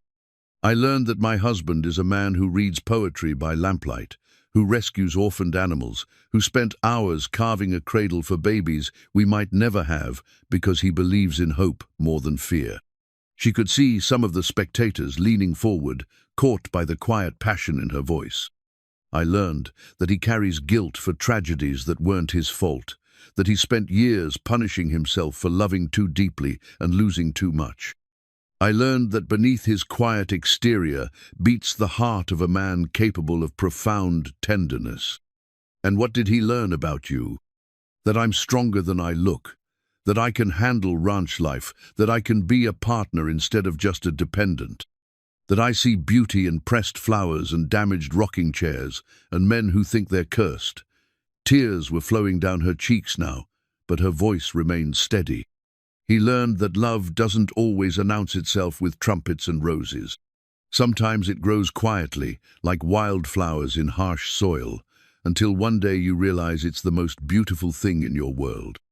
"Mrs. Boone, if this court were to annul your marriage today, what would you do?" The question she'd been dreading, the one that would reveal the true depth of her commitment. Josie wiped her eyes and looked directly at Judge Morrison.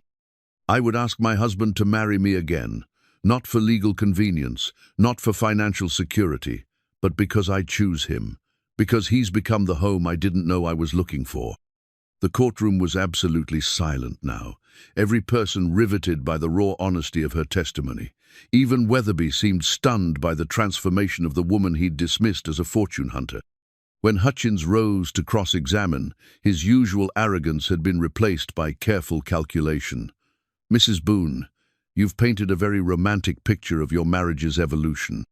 But the fact remains that it began as a business transaction, correct?" "Yes."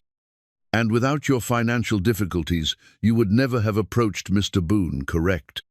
"Probably not." "And without his inheritance requirements, he would never have proposed marriage to a virtual stranger, correct?" Josie considered this carefully. "I don't know. I'd like to think that somehow, somewhere, we would have found each other anyway. But your right circumstances brought us together. So you admit that your marriage was founded on mutual need rather than mutual affection?" "Yes, but I would argue that many of the best partnerships begin that way. My parents' marriage was arranged by their families for practical reasons. They grew to love each other deeply over 40 years together." Josie lifted her chin defiantly. "The beginning of a story doesn't determine its ending, Mr. Hutchins. What matters is what people choose to build together." When the testimony concluded, both attorneys delivered their closing arguments. Hutchins focused on the legal technicalities, the suspicious timing, the clear financial motivations. Bradley spoke of transformation, of love that grew from practical beginnings into something profound and genuine. But it was Judge Morrison's words that would determine their fate. "This court has heard compelling testimony on both sides," he began, his weathered face grave with the weight of decision. "The plaintiff has demonstrated that the Boone marriage began as a practical arrangement between two people facing difficult circumstances. The defendants have shown that this arrangement evolved into something deeper and more genuine. Josie held her breath, Elias's hand tight in hers. However, the question before this court is not whether love can grow from practical beginnings. Clearly it can. The question is whether territorial law recognizes marriages entered into primarily for legal or financial advantage. The pause felt eternal.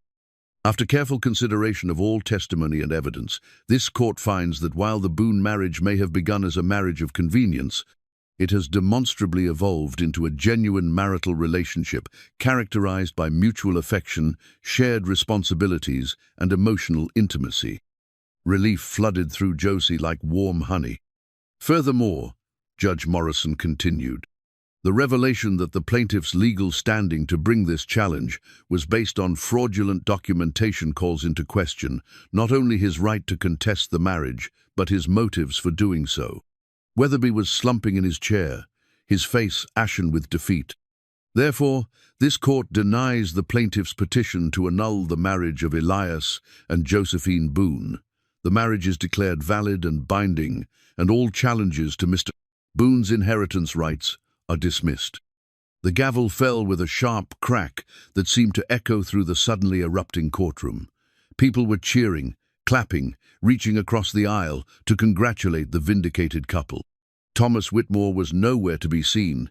He'd slipped out during the closing arguments, finally accepting that his childhood sweetheart had chosen a different path. But for Josie, the noise faded to background whispers as Elias pulled her into his arms, their kiss witnessed by half the territory and blessed by the full weight of the law. "Mrs. Boone," he murmured against her lips, "I believe we just scandalized Montana." "Good," she whispered back, laughing through her tears. "I told you this marriage was worth gossiping about." They had won more than a legal victory.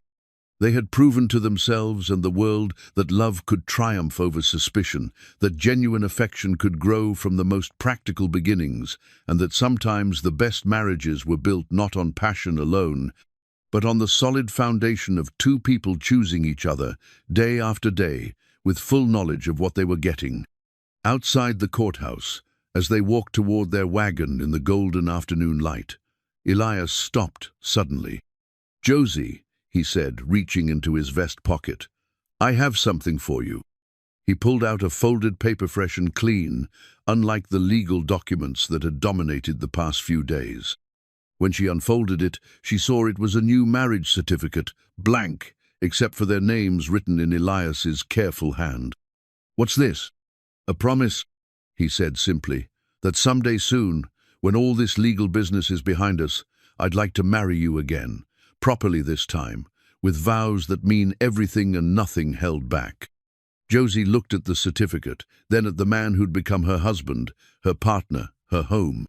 The document was just paper, but it represented something precious, the chance to choose each other freely, without desperation or legal requirements driving their decision. "Yes," she said, her voice strong and sure. "Yes, I'd like that very much." As they drove home toward the ranch that was legally and truly theirs, Josie reflected on the strange journey that had brought them to this moment. It had begun with begging at a stranger's gate, continued through months of careful politeness and growing affection, and culminated in a courtroom where they defended not just their legal status, but their love itself.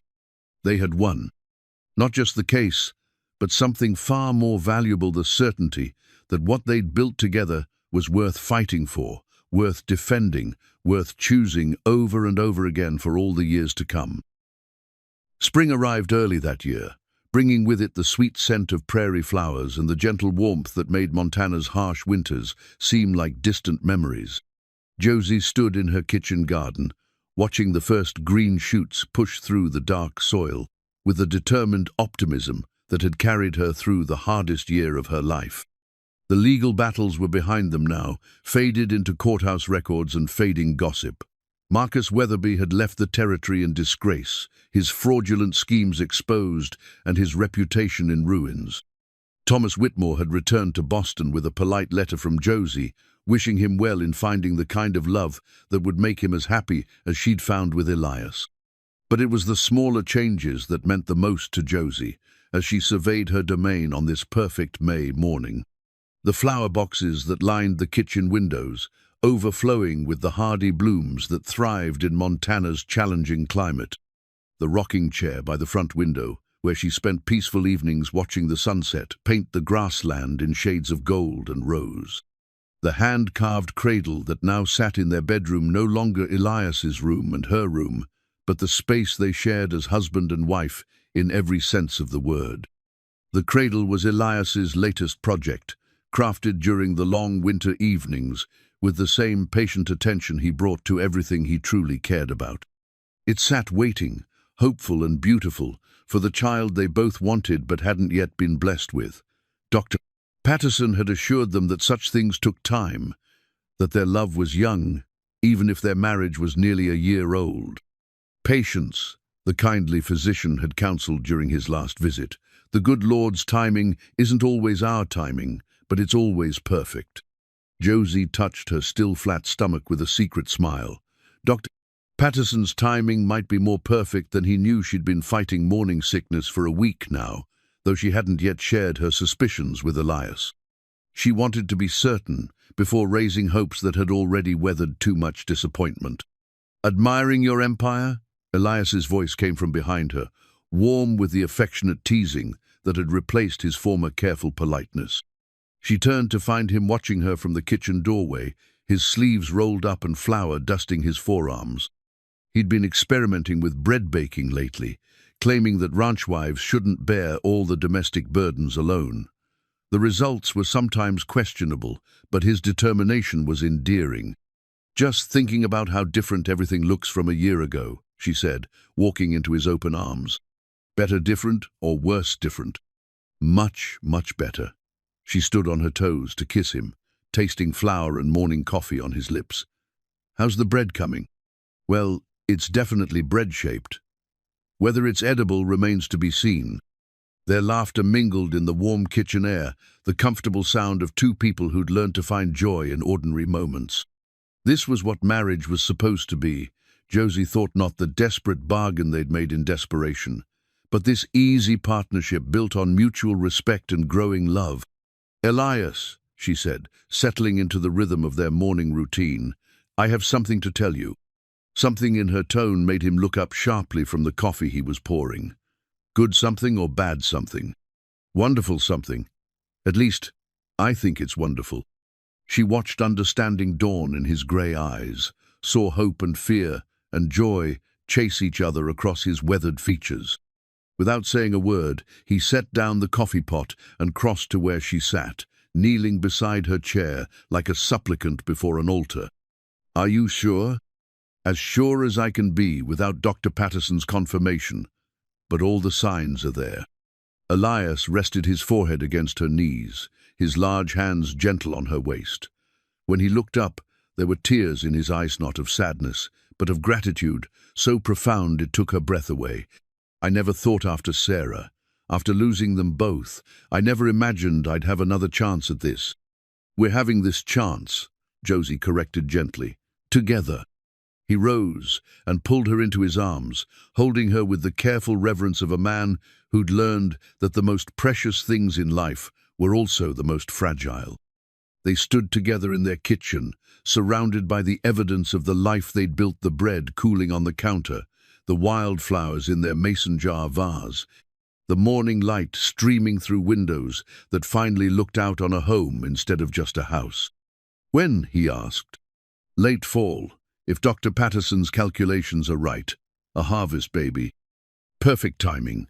We'll have the summer to prepare, and by the time the little one arrives, the worst of the winter work will be done." They spent the morning making plans, discussing nursery arrangements and necessary preparations with the practical efficiency that characterized all their major decisions. But beneath the logistics, Josie could see the wonder in Elias's face, the way he kept glancing at her, as if she might disappear if he looked away too long. That afternoon, as they worked together in the barn, Josie organizing tack, while Elias repaired a broken stall door, she found herself thinking about the strange journey that had brought them to this moment of perfect contentment. A year ago, she'd stood at this ranch's gate as a desperate woman with nothing to offer but her willingness to work. Now she was the mistress of this thriving operation, partner to a man who'd shown her that love didn't always announce itself with grand gestures and passionate declarations. Sometimes it grew quietly, like the wild flowers she pressed between the pages of her mother's Bible, taking root in the most unlikely soil and blooming into something more beautiful than anything that could have been planned. "I've been thinking," Elias said as he tested the repaired hinge, "about what you said in court, about asking me to marry you again if the judge had ruled against us. What about it? I'd like to take you up on that offer." Josie looked up from the bridle she was mending, surprised by the sudden seriousness in his voice. "We're already married, Elias, as legally and thoroughly as two people can be. I know, but I want to marry you again anyway. Not because we have to, not because of inheritance clauses or practical necessities, but because I choose you. Because I want the whole territory to see that Elias Boone is the luckiest man in Montana." The proposal for "that's what it was," she realized, took her breath away. They'd already had one wedding, rushed and practical and overshadowed by desperation. Now he was offering her another chance, an opportunity to celebrate their love instead of simply formalizing their arrangement. "When?" she asked, her heart racing with excitement. "Soon. Before you start showing, while we can still scandalize the neighbors with a proper celebration." He set down his tools and crossed to where she sat, taking her hands in his work, roughened ones. "I want to dance with my wife at our wedding, Josie. I want to hear the preacher say the words while I'm looking at you and thinking about how grateful I am instead of how scared I am." "Yes," she said simply. "Yes, I would love to marry you again." The second wedding of Elias and Josephine Boone took place on the first Saturday in June, in the meadow behind their ranch house, where the grass grew thick and wildflowers painted the landscape in brilliant colors. Half the territory seemed to be in attendancino, out of obligation this time, but out of genuine affection for the couple who'd become something of a local legend. Josie wore a dress of pale yellow silk that she'd ordered specially from Denver, with wildflowers in her hair and her mother's pearl earrings catching the afternoon sunlight. Elias stood beneath an arch of prairie roses and Indian paintbrush, wearing his best suit and a smile that could have lit the entire Montana sky. This time, when Reverend Matthews asked if they would love, honor, and cherish each other for all the days of their lives, their "I do" rang out clear and strong, spoken not from desperation but from deep certainty. When Elias kissed his bride, the cheers from their guests could probably be heard in the next county. The celebration lasted well into the evening, with dancing and music and enough food to feed a small army. Mrs. Henderson had outdone herself with the wedding cake, a 3-layer confection decorated with sugar flowers that looked almost too beautiful to eat. Jake Morrison had surprised everyone by producing a fiddle and leading the makeshift band with unexpected skill. As the sun set over the Montana grassland, painting the sky in shades of rose and gold, Josie found herself in Elias's arms for their first dance as a twice-married couple. The music was simple, the dance floor was rough prairie grass, but she'd never felt more elegant or more cherished. "Any regrets?" Elias asked as they swayed together beneath the stars. "Only one," she said, smiling up at him. "What's that?" "That it took us so long to get here, that we wasted months being polite strangers when we could have been falling in love. We weren't ready then. We had to learn to trust each other first, to see past our own fears and expectations." He spun her gently, her yellow dress flaring around her ankles. "Besides, I like our story. It's not like anyone else's." "No," Josie agreed, thinking of all the romance novels she'd read as a girl, with their tales of love at first sight and grand romantic gestures. "It's not. It's better." As the evening wound down and their guests began to make their way home, Josie and Elias walked hand in hand to the small cemetery behind the church, where Sarah and her baby lay beneath a simple stone marker. It had become their tradition, this quiet pilgrimage to acknowledge the love that had come before, and to honor the woman who'd helped shape the man Josie had fallen in love with. "I brought her flowers," Josie said, kneeling to place a bouquet of prairie roses on the grave. "I thought she should know about the baby, about how happy we are." Elias knelt beside her, his voice soft in the gathering darkness. "She would have liked you, you know. Would have been glad I found someone who could see past all my rough edges to the man underneath." "I think she knew," Josie said simply. "I think that's why she made you promise to be happy again. She knew you'd find your way back to love eventually." They sat in comfortable silence for a while, watching the stars emerge in the vast Montana sky. The night was warm and peaceful, full of the promise of summer days and harvest months, and the baby who would arrive with the first snow. When they finally made their way back to the ranch house, Josie paused on the front porch to look out over the land that had become her world.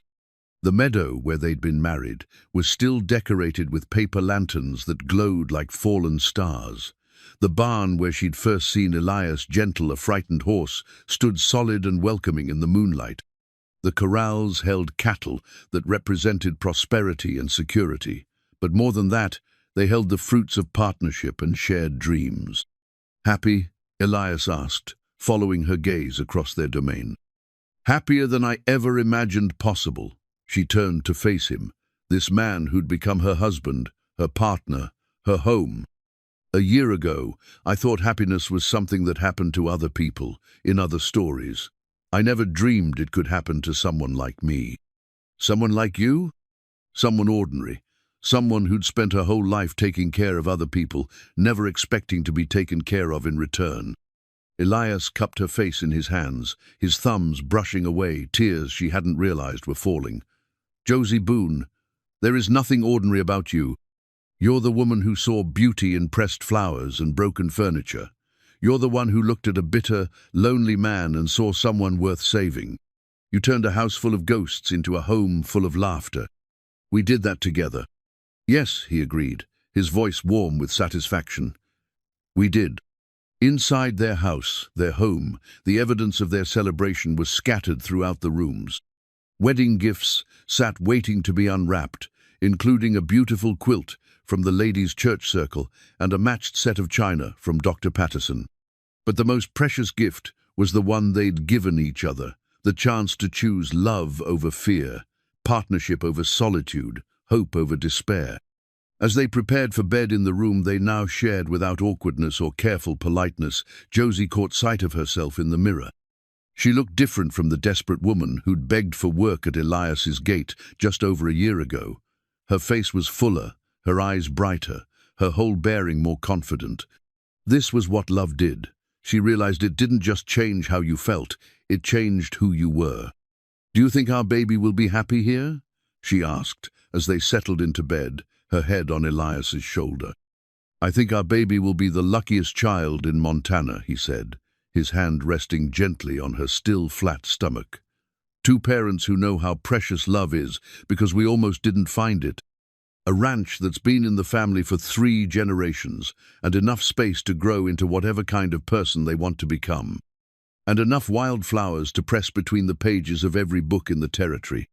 Definitely that." They lay in comfortable silence, listening to the night sounds of their ranch, the distant lowing of cattle, the whisper of wind through grass, the soft hooting of an owl in the cottonwood trees by the creek. These were the sounds of home, of safety, of a life built on solid foundations and sustained by love that had grown stronger with each passing day. "Elias," Josie said softly, "thank you." "For what?" "For asking me to marry you that first day, for seeing something in me that I didn't even know was there, for being patient while I learned how to be loved. Thank you for saying yes, for staying when you could have left with Thomas, for fighting for us when it would have been easier to give up." "I'd do it all again," she said firmly. "Every difficult day, every moment of uncertainty, every challenge we faced. It was all worth it to get to this." "So would I." Outside their window, the Montana night stretched endlessly toward the horizon, full of stars and possibilities and the quiet promise of tomorrow. In the barn, the horses settled into sleep. In the pastures, cattle dozed beneath the watchful eyes of a moon that had seen countless love stories play out on this ancient land. But few of those stories, Josie thought as sleep began to claim her, had been quite like theirs. Few had begun with such desperate practicality and blossomed into such profound joy. Few had survived the challenges they'd faced, or grown stronger because of them. She and Elias had started as strangers, bound by necessity, and transformed themselves into partners joined by choice. They'd built a love story worth defending in court, worth celebrating with the whole territory, worth passing down to the children who would someday run through these same fields and sleep beneath these same stars. As she drifted off to sleep in her husband's arms, surrounded by the evidence of their shared life and dreaming of the future they would build together, Josie Mallory Boone knew with absolute certainty that sometimes the most beautiful love stories were the ones that began with the simplest words. "Please take me. I'll do anything. Will you marry me?" Yes. Always yes.